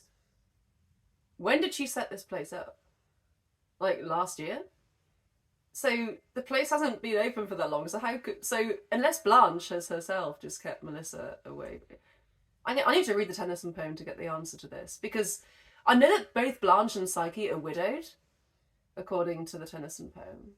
Of course, Blanche, she's got a child. I think Psyche also has a child in the Tennyson poem. But yeah, poetry, yeah, it's good. I gave it a 7 for that. Just not as good as I just think how great Hildebrand's and Gama's lines were in those first few scenes, and nothing has quite matched up to the level of that yet. Narrative, yeah, we're learning stuff, we're vibing, we're getting on, story's moving. Gonna give that a 7. Like, yeah, it is like another person coming in and discovering, but there's a turning point here. They're realising, oh, well, we really respected Ida, but maybe she is actually wrong about this. Like, she's right about a lot of stuff, but maybe I've realised that she's wrong about men being hideous and deformed. That actually these guys seem to be quite nice. And is she right in the... Well, Cyril's a bit of an idiot. But Florian and Hilarion, I think, are really quite sweet guys. So, I think it's fine. Character, yeah, we're getting to learn about Melissa. I'm going to give that another 7. No one else really progresses particularly. And I'm going to give it a 0 for problematicness. I don't think it's really problematic, because I think that for a person who'd never seen a male before, there are differences between males and females that are, relatively notable. If you took an average subsection of males and females, you would notice similar differences between them. But I mean, I don't think there's as many differences between males and females as people talk about. A lot of people look kind of the same. Melissa! Mother! Here, a word with you. Those are the 3 new students. Yes, they are. They're charming girls. Particularly so. So graceful and so very womanly. So skilled in all a girl's accomplishments. Yes. Very skilled. They sing so nicely too. They do sing nicely. It's very odd. 2 are tenors and 1 is a baritone. They've all got colds. Colds? Bah! Do you think I'm blind? These girls are men disguised. Oh, no, indeed, you're wrong, these gentlemen. I mean, why, see, here isn't a tweed dropped by one of them, containing scissors, needles, and cigars. Why, these are men, and you knew this, you minx. Oh, spare them. They are gentlemen indeed. The Prince Hilarion married years ago to Princess Ida with 2 trusted friends. Consider, mother, he's her husband now and has been 20 years. Consider too, you're only second tier. You should be first. Assist the prince's plan, and when he gains the Princess Ida, why, you will be first. You will design the fashions. Think of that. And always serve out all the punishments. The scheme is harmless, mother. Wink at it. The prospect's tempting. Well. I'll try. Though I've not winked at anything for years. 'Tis but one step towards my destiny. The mighty must. The inevitable shall. Yeah, this is another really cute scene. I like the fact that it's two women talking. That's very nice. That's not happened since Patience and Angela, and even that was only like a little sub scene after Patience and Bunthorne's big conversation. So this is a great conversation between two women about men. Yes. So I would say it's like a tiny bit problematic by today's standards, but I don't think it's fair for us to blame Gilbert for that. So the idea that women could be tenors and baritones, I think laughing at that is a little bit problematic today, but I can definitely see how that wouldn't have been an issue back then. So I'm going to give it like a tentative -2 for problematicness, because I'm aware that this scene is very much based around how women are one thing and men are another. And isn't that funny that they got mixed up and confused at one point? And it's just a bit old-fashioned and a bit lazy. But I do think that the way in which the characters come to life as a result of that confusion is really lovely. And I'm going to give it a 9 for character. I think Melissa, the way she tries to like wiggle out of the situation, and the fact that Blanche is manipulated because she's thinking about how she can use the situation to her advantage. I think it's skillful narratively as well. I'm also going to give it a 9 for narrative. I like the way that it is the character of these two people that actually helps the story to progress. So it gets a high mark for character and a high mark for narrative. And they've all got colds. I think, yeah, again, it's like erring on the side of problematic, but in a way that I don't think we could have really expected Gilbert to be aware of. And I do think that the idea of Melissa trying to explain away that they've all got colds, I think is quite sweet and funny. So I'm going to give that a 7. Poetry-wise, I think it's fine. It's not the best of poetry. It's a bit more disjointed than the other. So I'm just going to give that I'm just going to give that a 6 for poetry. This is the very first scene I auditioned with. We all had to audition with this scene. I think I'd seen the part of Melissa and thought, oh, that's probably the part I'd go for. I didn't get it, sadly, but that would have been quite a good first part to do if I had got it. But I remember this scene very well from that audition, and it's always just been a scene I've really liked. I think Melissa's really cute, but she's also really spunky and brave. I think Melissa's a really great character in an opera that is maybe a bit problematic. And Melissa is such a smashing character. And Psyche as well. I mean, they're two really good characters. Blanche is fabulous. And you know what Ida is my top soprano character. But that's only for her character arc and not so much for what she says and does. And I think I'm envisaging a version of this opera that maybe is a bit less bad. Say for a time at least. Melissa! Come! Oh, sir, you must away from this at once. My mother guessed your sex. It was my fault. I blushed and stammered so that she exclaimed, "Can these be men?" Then, seeing this, "Why, these are men," she would have added, but "are men" stuck in her throat. She keeps your secret, sir, for reasons of her own, but fly from this and take me with you. That is, no, not that. I'll go, but not without you. Why, what's that? The luncheon bell! I'll wait for luncheon then. So this scene gets an automatic 10 out of 10 for comedy. I really, really like this for many reasons. I like the "fly from here and take me with you." I like that. And I like the luncheon bell. Yeah, this has always been like a scene that I've really, really, really liked, and it's a bit random that these two are like suddenly completely in love. But so I'm not going to give it. Only going to give it like an 8 for character. I don't think it truly makes loads of sense, and I'm going to give it a 7 for narrative. I mean, I think it's nice that we get to learn about these two characters coming together, but it doesn't really do much for the plot beyond that. It's just a fun scene.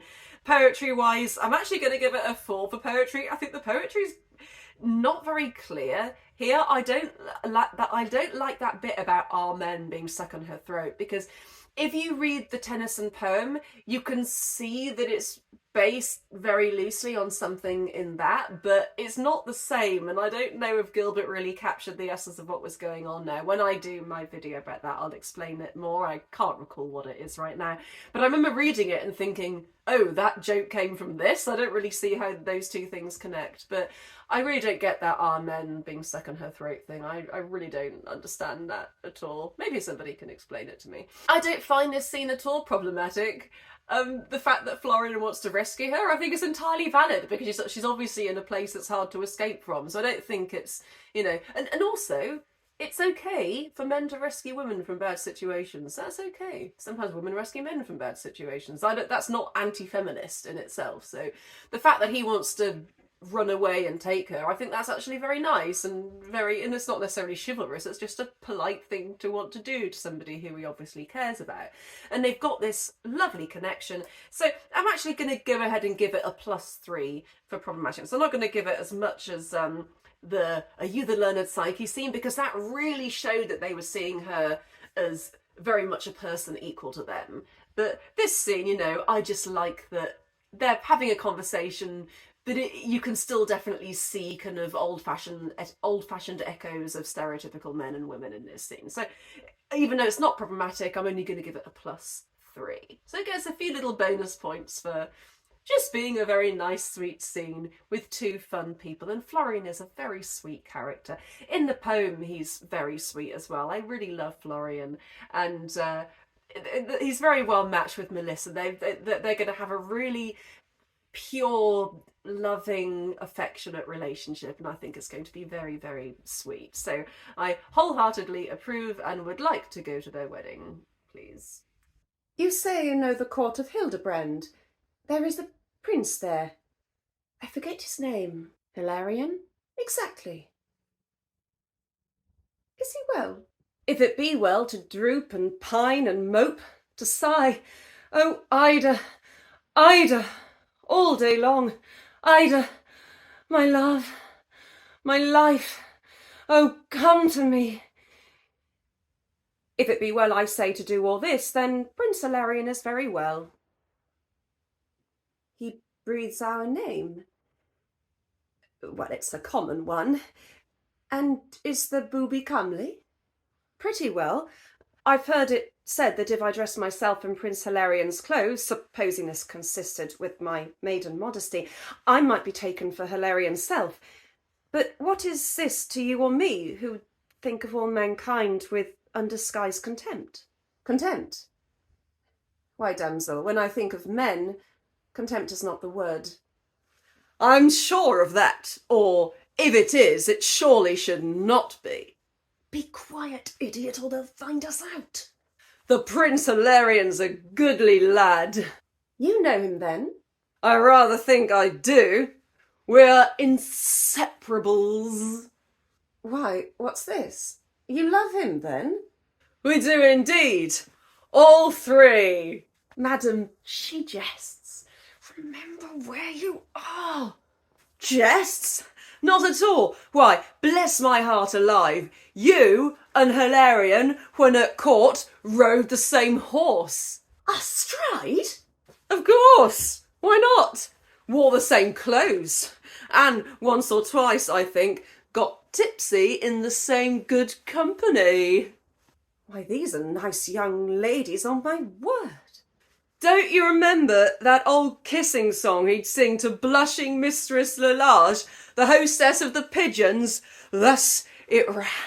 I'm not entirely sure why I started to give Cyril a West Country accent at the end of that dialogue scene. Famously, like, I cannot do accents. There's an acting company that I've worked for years and years, and whenever they try and get me to do an accent, I'm like, guys, I don't do accents. Rachel does not do accents. I can do maybe like a little bit of West Country, like a tiny bit. I can do Welsh okay because I grew up in Wales. I can kind of do Southern American, but it's like a blend between like all the southern states and there's no consistency. Basically, I don't do accents. Anyway, I actually really love this scene, and having read the Tennyson, that's actually given me a renewed shipping focus between Hilarion and Princess Ida. I love the way they speak to each other here. I love the way that Hilarion is trying to shut down what Cyril is saying. So even though Cyril himself is behaving very problematically, that is highlighted. Like, that is seen as a problem within the opera itself. So it doesn't actually get any problematic minus points at all. In fact, it gets plus points because of the way that Hilarion is just so lovely to her. And it's also funny. That's what's great about it. It's like, this is a scene in an opera that has lots of problematic content, but this one manages to be really funny with, oh, Ida, come to me, if it'd be right to say that, you know. So I'm going to give it a 9 for comedy, just for that moment alone. But it's also just kind of quite a funny scene in general, you know. They rode the same horse astride. Because Cyril is obviously the idiot here. Princess Ida is not the butt of the joke. Cyril's the butt of the joke in this scene. So what has been problematic, what may have been problematic could have been said in a way that was agreed with, is not problematic because he is obviously the idiot in this scene. And Princess Ida is not the butt of the joke because she is thinking, this is weird. She's not being fooled here. In fact, this in the song is what makes her realise that she's been lied to. Poetry, yeah, I do like Hilarion's mini little speech to it. I'm going to give it a 7. I'm going to give it a kind of fair, average Gilbert mark for that. Narrative, yeah, we're getting to learn a lot here, and this is also like a big turning point scene because we're about to go into the big realization. So Cyril getting drunk here is what really changes the course of the narrative. But also we get to see a rare moment of Hilarion and Ida sitting down and talking together. So even if the content of what they're saying isn't necessarily important, which I actually happen to believe it is, it's also lovely just getting to see them interact together. So for that, I'm going to give it a 9 for narrative. I'm going to give it a 9 for character as well. I think I love the fact that we get to see Princess Ida being a little bit vulnerable here. You know, there's a man, his name is Hilarion, and he mentions our name, does he? You know, and it's nice to see that she's letting him in a bit because she is interested, because she does feel something for this person. She doesn't quite know it yet. She doesn't know who she's talking about, but she does feel this connection. She feels this bond with the person. You know, even though she doesn't know she's met him yet. And I think, and that is real. That's not just some kind of anti-feminist thing. I think that is, you would feel a connection to a person that you're married to. I think you would, you know. Obviously, if someone's bad, you divorce them, but there's a connection there and she can feel that. But then she says, oh, well, you know, when it comes to men, contempt isn't the word. So she quickly and seamlessly kind of goes back to bashing on men again. But you can definitely see that she is allowing, that she has maybe previously allowed a little bit of Hilarion into her heart. And Hilarion can maybe see that. And so that I think is in itself is a bit of a turning point. And it's just a very sweet scene. I do love the way they talk to each other here.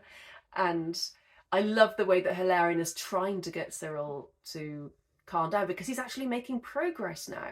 If they'd been allowed to continue this path, maybe Hilarion could have revealed this information to Princess Ida more gently. Because I wonder how it could have gone if Cyril hadn't been an idiot. And then maybe they had a few more conversations like this, and Hilarion just said to her, I'm very sorry, but I came here on false pretenses because I know that if I come as myself, you never would have let me in, but I am actually Hilarion. And I'm really sorry if you feel violated because of that. That was never my intention. But having got to know you, I really do love you, and it's okay if you want me to leave and never see me again, but I was hoping that you might feel something for me as I do for you. You don't know how the conversation could have gone. I still think they did a bad thing by disguising themselves and coming in, but they didn't really have an option. So I'm kind of in two minds about it. But I think this is, because, yeah, I get the fact that they invaded her space and kind of desecrated it by coming into it, but also Hilarion's intentions really are very pure here.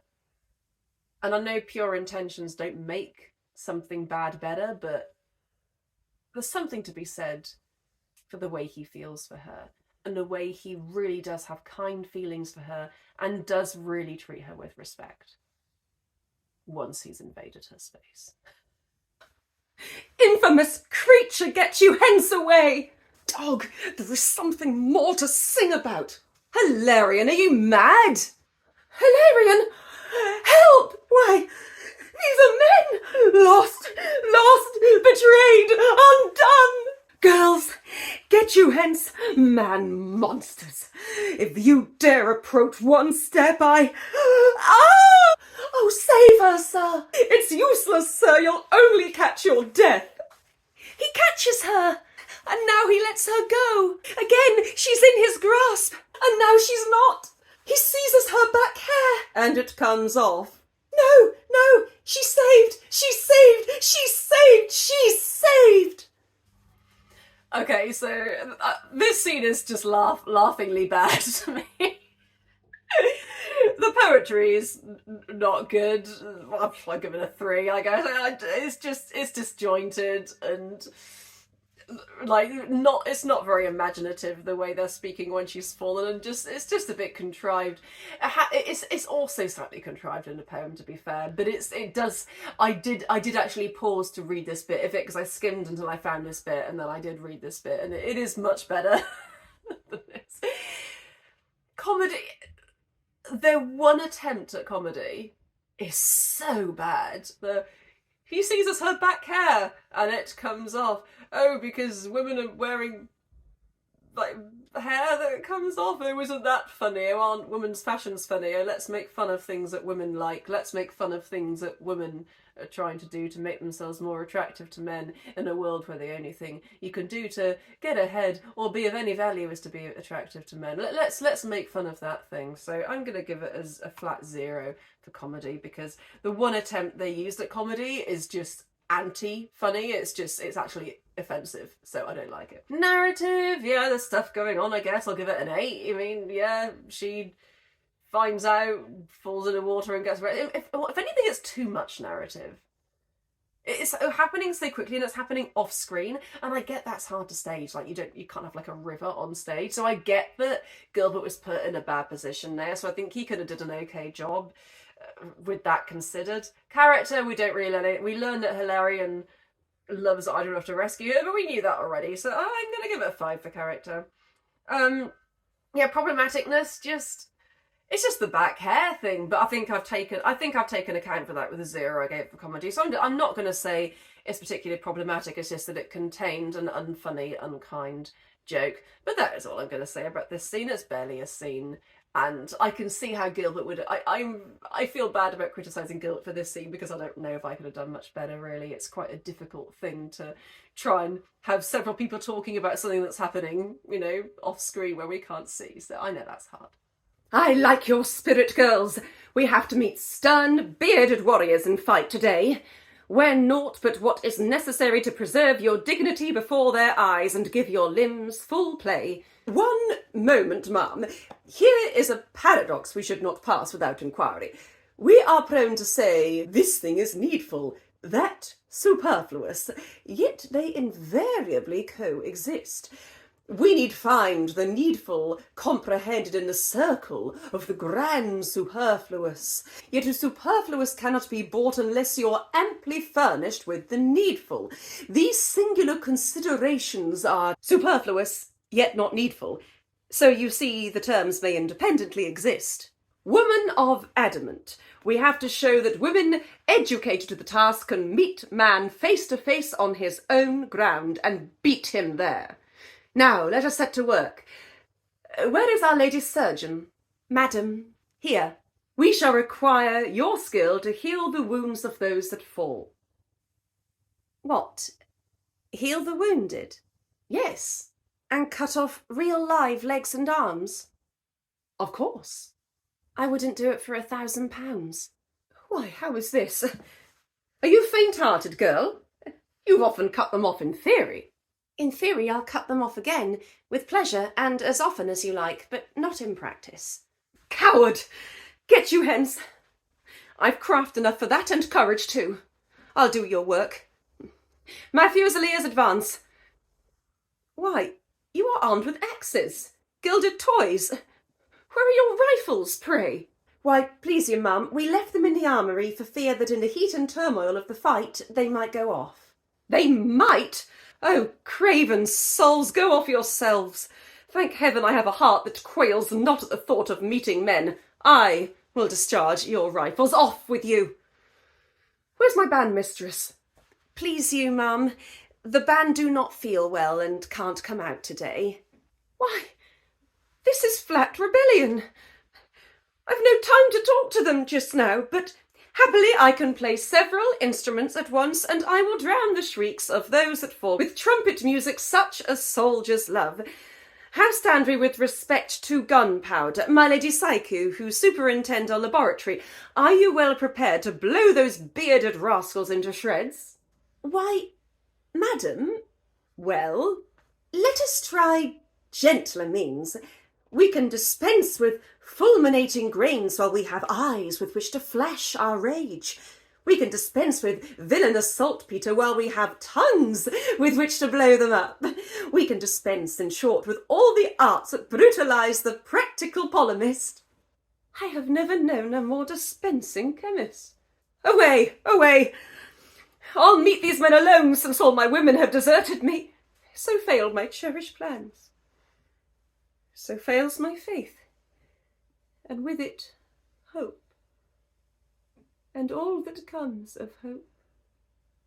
Okay, so this is one of those scenes that I'm actually not quite sure how to view it.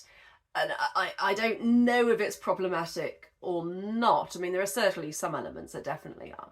The whole speech that Blanche gives about it being superfluous is in itself superfluous. Is that the joke? Because if it is a joke, it's a very bad joke. But weirdly, like, I don't really remember that scene. Like, is it usually cut? I can't even really remember. So I don't really know if what that is about, and if it's meant to be clever or it's meant to be funny the way it's kind of just shoehorned in there.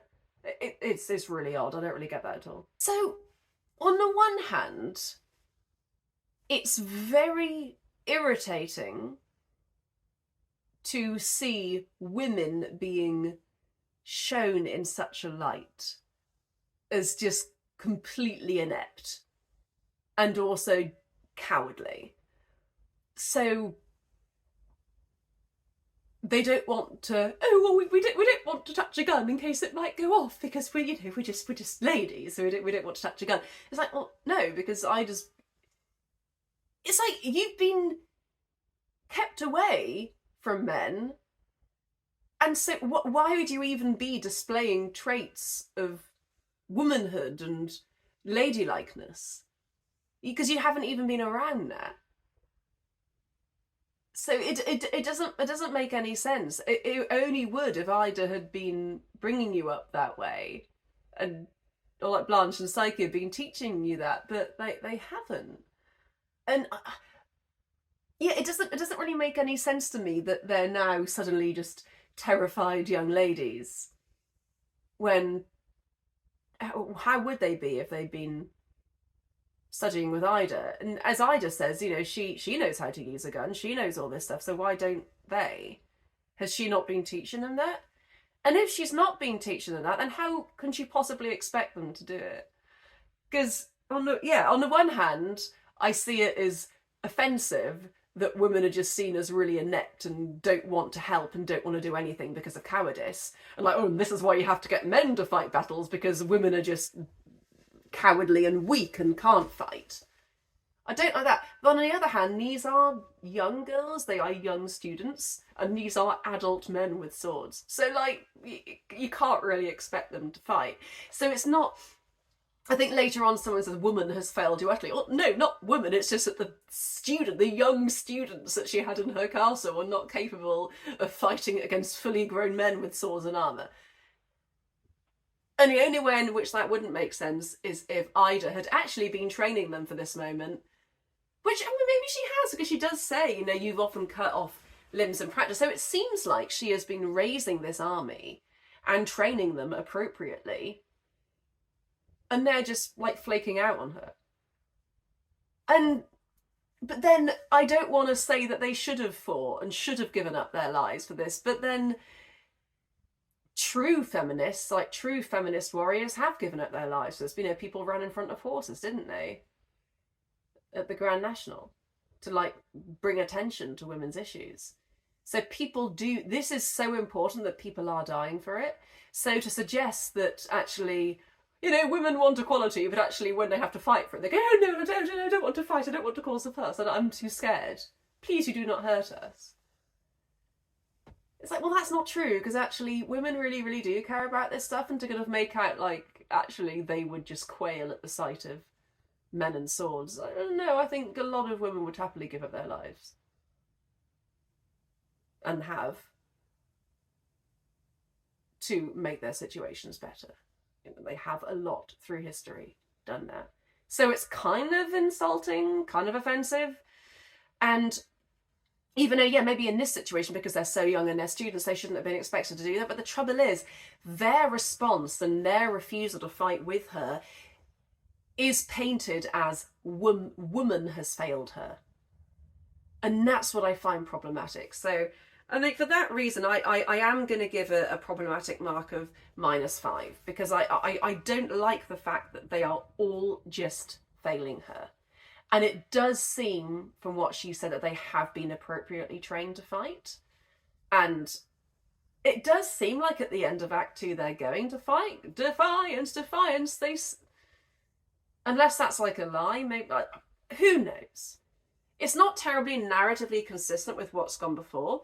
But I'm going to give it a high narrative. But I'm going to give it a 7 for narrative, because I do appreciate that this is a big turning point in the opera where woman has failed her character. You don't know anything about anyone's characters here, really. I mean, Ida is herself, so I'll give it a 6. But Psyche, I mean, Psyche was never really a warrior, was she? But then she knew that this might happen, and she's been teaching girls philosophy. But who's been teaching them how to fight? Ida? They obviously know how to fight because they've been trained with guns and they have an armory. And this is what I don't understand. This is maybe something I have to get from the original poem, because this is the bit I kind of mostly skipped, like where the conflict was happening. Poetry, I really like the poetry in this scene. I think it's really good. I'm going to give it an 8. Maybe not quite as good as the Gama bit. And I will say that even though it's slightly problematic, I do think that Psyche's speech, or we don't need this when we have eyes, it's just a flash of it, that is quite manipulative and clever, and I do think that's quite funny. Even if it's erring on, oh well, women, the way that women fight is we use our feminine wiles, you know. But I don't think, I see it more as her intelligently trying to wheedle the situation over Ida rather than like with a man. Like, she's flirting with Ida basically, which is kind of cool, and I do think that Psyche is quite clever with this. So I'm going to give it a tentative 5 for comedy, because I do think that is quite silly, and the band is not feeling well, it won't come out today. So there is a certain amount of humour there, but ultimately, you know, what it gains in comedy, it loses for problematicness, so it balances out as 0 basically for those two categories. Because the women are the butt of the joke, because women are weak. And, you know, there's a certain amount of truth there. I mean, if you gave me the choice of fighting an untrained woman or an untrained man for my life, I'd probably pick the woman. Like, you know, I'm not going to beat around the bush. But there's not that much of a difference. I wouldn't really want to fight either, to be honest. But it seems to be more like a difference in age and skill level, really, more than man and woman. It seems to be more that these young school-age girls do not want to fight adult men, and that is never alluded to. It's never said, well, you know, that's kind of quite valid. It's just like a woman has failed her. Like, well, no, it's just if you'd had grown adult women who had been properly trained, they definitely could face an army of adult men. Like, absolutely they could. And probably they could use, like, intelligent methods of defending their space as well. But these are girls, these are young girls. Ah! Madam, your father and your brothers claim an audience. What do they hear? They come to fight for you. Admit them. Infamous! One's brothers, ma'am, are men. So I have heard. But all my women seek to fail me when I need them most. In this emergency, even one's brothers may be turned to use. My daughter! Father, thou art free. Aye, free. Free as a tethered ass. I come to thee with words from Hildebrand. Those duly given, I must return to blank captivity. I'm free so far. Your message. Hildebrand is loath to war with women. Pit my sons, my 3 brave sons, against these popinjays, these tufted jacket dandy featherheads, and on the issue let thy hand depend. Insult on insult's head! Are we a state for fighting men? What fiend possesses thee that thou hast come with offers such as these, from such as he to such an one as I? I am possessed with the poor devil of a shaking heart. My stubborn will is bent. I dare not face that devilish monarch's black malignity.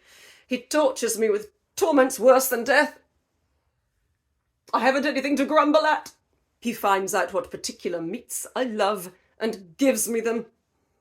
The very choicest wines, the costliest robes, the richest rooms are mine. He suffers none to thwart my simplest plan, and gives strict orders none should contradict me. He's made my life a curse.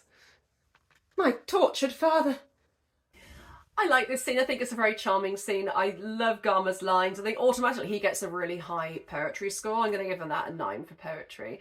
I love his little speech about what Hildebrand's doing to him. Though I do think that Gilbert missed a trick here. I think that he put the line, I haven't anything to grumble at, too early. I think he should have had the description of what's happening first. You know, he's done this, and then he did this, and then he did this. I haven't anything to grumble at. You know, I think he should have ended with that, personally. I think that would have been it would have had a bit more of an impact, I think. But I love that. I think it's really funny. I'm going to give that an 8 for comedy as well. Gama's just a really great character. There's something about his scenes that really kind of lift everything up. And yeah, I don't like the way he's referring to Hilarion, Sullivan, Hilarion, these dandies, his popinjays. You know, he's using quite problematic language when it comes to them. But as I've said in the past, you know, Gama is just a bit of a troll. He's just kind of insulting everyone. And so I don't see this as particularly pointed. He's a bit more problematic in the next scene. So I'm going to give this a -3 for problematicness because I don't really like the language that Gama's using. But he's a troll. So I don't mind so much. And yeah, the fact that Ida's being used as a pawn to solve this dispute between 2 men, I don't like that either, but that is highlighted as a problem. So it's not a problem with the piece, it's a problem that Ida's having, which she draws attention to. So I don't mind that so much. Character is nice here because we get Gama back and we get reminded about who he is again. I don't like the fact that Ida kind of, well, I mean, she doesn't really yield readily. You never really know when she yields. She says she yields like 5 times in Act 3, and when is the moment where she actually yields? I'm going to give it a 7 for narrative as well. I don't think it's like a particularly strong point of the story, but it's nice to know what Gama's been up to, so I think it's a good scene. I like some of the imagery in it. He finds out what I like and he gives it to me. This is good. I think this is a really fun scene. I do like Gama, and maybe I was a bit harsh with the problematicness about how he describes Hilarion, Sullivan, and Florrie, but it did seem it's not very nice, even if Gama's just a troll. So I have docked it a few marks for that. My poor old father, how he must have suffered. Well, I yield. She yields. I'm saved. I'm saved. Open the gates. Admit these warriors. Then get you all within the castle walls. Hilarion! Hilarion! Cyril! Florian! Dressed as women. Is this indeed Hilarion? Yes, it is. Why, you look handsome in your women's clothes. Stick to 'em. Men's attire becomes you not. And you, young ladies, will you please to pray King Hildebrand to set me free again? Hang on his neck and gaze into his eyes. He never could resist a pretty face. He dog. You'll find no I wear women's garb. My sword is long and sharp. Hush, pretty one. He is a virago. He is a termagant.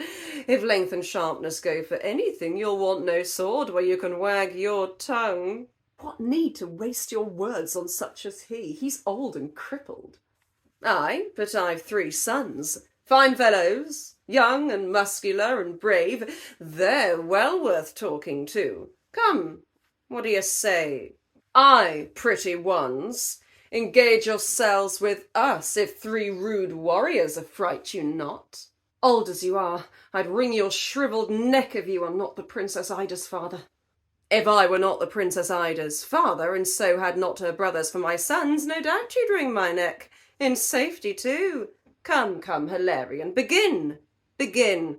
Give them no quarter, they will give you none. You've this advantage over warriors who kill their country's enemies for pay. You know what you are fighting for. Look there. So first of all, I'm going to give this a -5 for problematicness. I do not like the language that Gama is using here. He's using ableist language, he's using sexist language, kind of quite homophobic language. And I don't think there's really any excuse for it. I don't think you can really say, oh, Gilbert was of his time. Cyril's saying he's old and crippled. And like, Gama agrees. Like, there's just such a notion here that's never kind of rebutted? I don't know words anymore. I'm really hungry. It's 3 o'clock and I've not had lunch yet. There's so much language here that suggests that the ultimate human is a big macho male. And if you are lacking any department, like if you are not a male, if you are handicapped in some way, if you are not just the height of strength, if you're in any way effeminate, that's somehow bad. And the thing is, it didn't actually have to be problematic. Gama could have said all the words he said in this scene, and as long as Hilarion had taken the high ground, or maybe even said something, well, you value such things as that, but I don't value that, and your words mean nothing to me. All I care about is the love of Princess Ida. Like, if he'd said something like that, that would have made everything better, because as I said a few times in this opera, I don't mind it when people use problematic language because they are the characters they are. But the trouble is, the message we get from this scene is Hilarion has been insulted. We don't get the message, oh, Gama and Cyril and Arak are saying problematic stuff, but Hilarion is teaching us what the true view to have is. Hilarion is showing us the way. No, we don't get there because Hilarion's rising to it. And the way that Cyril tries to stop him from rising to it is by saying, oh, don't worry about him, he's old and crippled, as if an old person or a person who has an injury is somehow not as valuable a person whose opinion isn't as valuable as someone who's young and healthy. It's like ageist, ableist, sexist. It's so bad. In fact, like, you know, this scene, I think I'm gonna give it a -7 actually. I don't think it's quite as bad as Princess Ida's speech, but it's pretty bad. And as I say, it would have been made completely better if Hilarion had just not risen to it in the way that he did, and if he'd actually responded intelligently. But as an audience, we're not given that. Nobody does respond intelligently to that and tell Gama that that's not true. Because it would have been so beautiful as well, because actually the way Gama ends this scene is so beautiful, but it's not made much out of, and I think it should have been. When he says, you know, well, my boys are young and strong and have the advantage, but you actually have something to fight for. And there's this strange way in which Gama's kind of rooting for them there. He's just a troll, you know? So even though Gama says all this horrible stuff, I still don't mind Gama as a character. I just don't like the commentary that this scene is giving. I don't like the fact that there's no message other than this is how people feel. There's no backlash from Hilarion. There's no higher ground taken to say that, well, are you saying that just because they're young and powerful and manly, that makes them more valuable than us? You think that fighting solves things? You know, there's no nuance here. It's very basic, and also it's not what happens in the Tennyson poem, or not precisely, because in the Tennyson poem the brothers win. The brothers win the fight, Hilarion are injured, and they're in the process of nursing them back to health. That's when the kind of final stage of the poem happens. That's when they are fallen in love with as they are being nursed back to health. So it's just, and it's very different because Ida stepping in to save Hilarion is very different from her stepping in to save her brothers. It's a very, very different thing. And I don't know why that was changed. Character, yeah, 7. I think Gama's showing himself very well. It's just, I hate the fact that it's just not, there's no backlash to it. I don't find it that funny. I'll give it a 4 because I do recognise there's some nice turns of phrases in there. Poetry, I like the poetry. It's Gama, he's great. I'll give him a 9. And narrative, yeah, a lot of stuff is going on in this scene, so I'll also give that a 9. I do appreciate there is action happening in this scene. There are things going on. I just don't like the way in which it happens, and it could have been so much better. And this is one scene that I think I might try and find a bit of the Tennyson, where Hilarion talks about the value of a person not being in how big or strong or how male they are. How value of a person is in their heart and in their words and actions, and not just about what they look like or what they're capable of physically, you know? Hold! Stay your hands! We yield ourselves to you. Ladies, my brothers all lie bleeding there. Bind up their wounds. But look the other way. Is this the end? How say you, Lady Blanche?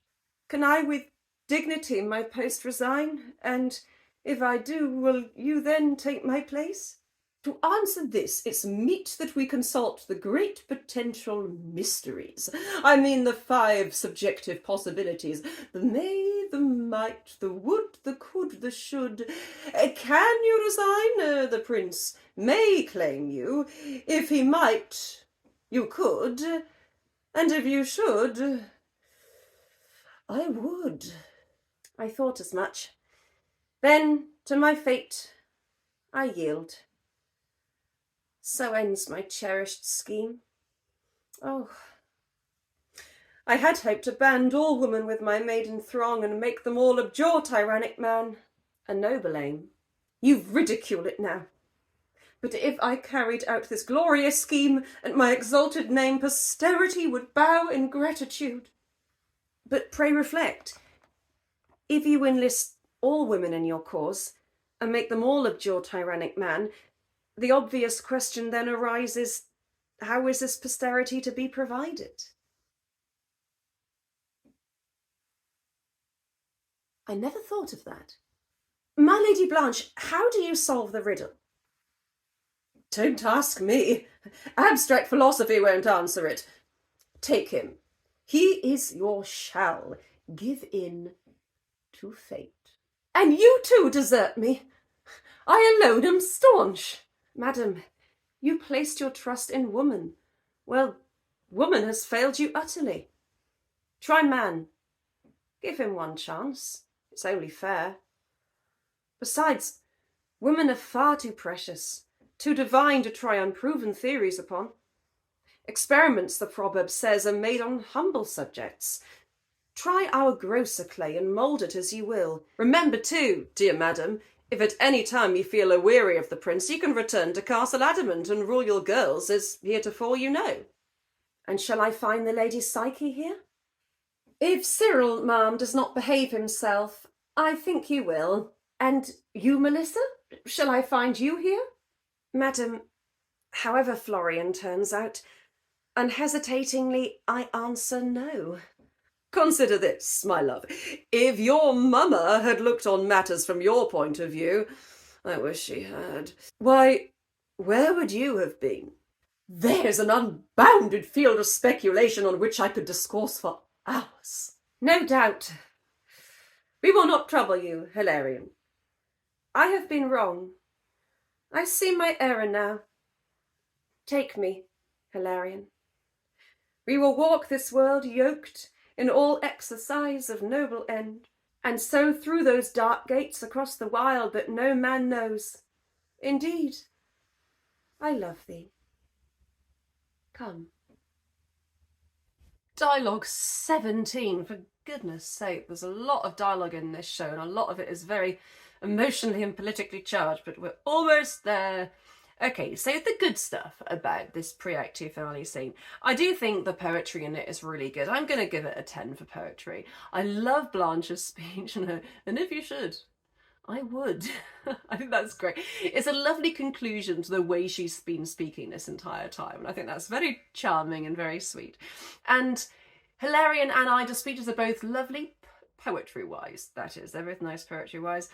And there's a few little funny things. I'm going to give it like a 6 for comedy because I think there are some very nice, charming things. And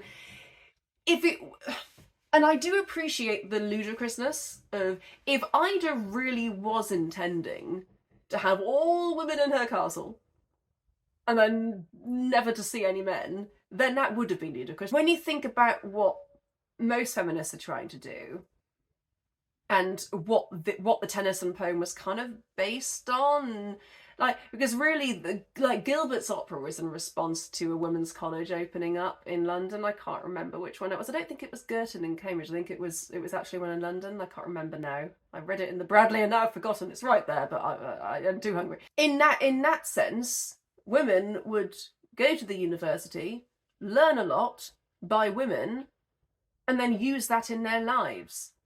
And maybe they would choose to get married, maybe they wouldn't. And even if they did vow never to marry a man, there's still ways of passing information on, because you pass it on by talking to people and teaching people and creating art. So the idea that, oh, there's no way of it to carry on unless you have children, because having children is the only way that women can pass things on, it is very sexist. And the thing is, yes, it would be ludicrous if that really was Princess Ida's aim, but that can't be the aim of anybody. And if it really is, then she's just an idiot. And I don't think she is an idiot. And I guess, and that's what's annoying about this opera, because the views of Ida and the way she tries to get what she's trying to get is obviously born out of trauma and not out of genuine logical feelings of equality. And yes, well, it's important to use emotion. It's also important not to blind ourselves to the truth. And the truth is that there really aren't actually that many differences between men and women and males and females. And really, and especially nowadays, especially since the Industrial Revolution happened, both men and women can do pretty much any job. There's really not very much at all that males can do that females cannot do, that men can do that women cannot do.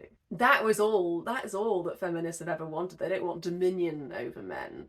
But the thing is, and it might seem like, oh, well, of course, Gilbert takes things to its extreme. But in this case, there are many, many men who genuinely do believe that's what feminists want. They want to be better. They want to have power over men. But no, that's just projection. You want to have power over women, so you are saying that that's what women want over men, but it's just not. It's just not at all. So yeah, I'm just genuinely really confused about the confusion here. Well, if your mother had thought that, you'd never been born. But not everyone has to have children. I'm most likely not going to have children, but I'm still very much capable of passing my views to other people and teaching and helping people and running my theatre company and employing people and writing and getting my art out into the world. Is that just not important? Does that not matter? And it's this idea that having children is the important thing to do here, and that is just a very kind of offensive and hurtful thing to suggest that, oh, I hadn't thought of that. Well, no, because in the Tennyson poem, I don't even think they have to stay there forever. They do have to vow they won't marry, but they go there for a few years and then go out into the world again. And then they pass on their knowledge to other girls. And that is how girls learn their value. That was always what it was meant to be. So why is Gilbert taking it to this stupid extreme that doesn't even make any sense? Not to mention Hilarion's horrible remarks about, oh, women are just too pure, too precious. No, this is where you get into dangerous territory here. Because when you start to say that women are purer and more perfect and prettier and more delicate and are more kind of virtuous and godly than men. When you start getting into that territory, that's when you can justify harsher punishments for women. So, for example, I know there's some cultures that punish women more harshly for men than adultery. I don't know which culture it is, but I know there's one where both women and men get stoned for adultery, but the women are buried higher than the men, so they can't escape, but the men can just escape. But the idea is that the reason that women are punished more harshly is because it's worse for them to transgress from the law, because they are meant to be kind of paragons. So it's dangerous, because it seems like it's a nice thing, but it's actually a really bad thing. So it's this perceived privilege. And it happens over and over again. Like, these perceived privileges that women have are not always good. In fact, they sometimes put women in more danger, actually. And that's one of these instances. That to say that women are too pure, like, we're human beings, we're people, we fart and we poop, and we do gross things, we pick our noses and scratch our butts. Like, we're not more special than men. There's nothing about us that makes us special. We are all Homo sapiens. We are all, maybe with a bit of Neanderthal thrown in there, but we are all Homo sapiens that are trying their best. And there's nothing kind of divine about us. We just have skin and organs and body parts, and we're the same. We're really not that different. Like, we have way more similarities than we do differences. And the more we laugh, men and women are so different. There's men dressed in women's clothes. Oh, how ludicrous! There's clothes. We're the same. Everything is the same. There's no reason why you can't wear anything or do anything you want, no matter what gender you are. Why in weddings do women have bridesmaids and men have groomsmen? It's like, can you not have friends of the opposite side? I don't get it. Help me understand, and help me try and stop this, please. Okay, so we're going to do a roundup of all of these scenes. So yeah, the worst scene was the one where Princess Ida is drowning and her back hair is pulled off. Yeah, that's a pretty bad scene. And in 16th place, we get the horrible scene with Princess Ida's speech, which is pretty horrifying as we went through it. And you can go back and listen to that again if you want to remember how horrifying it was.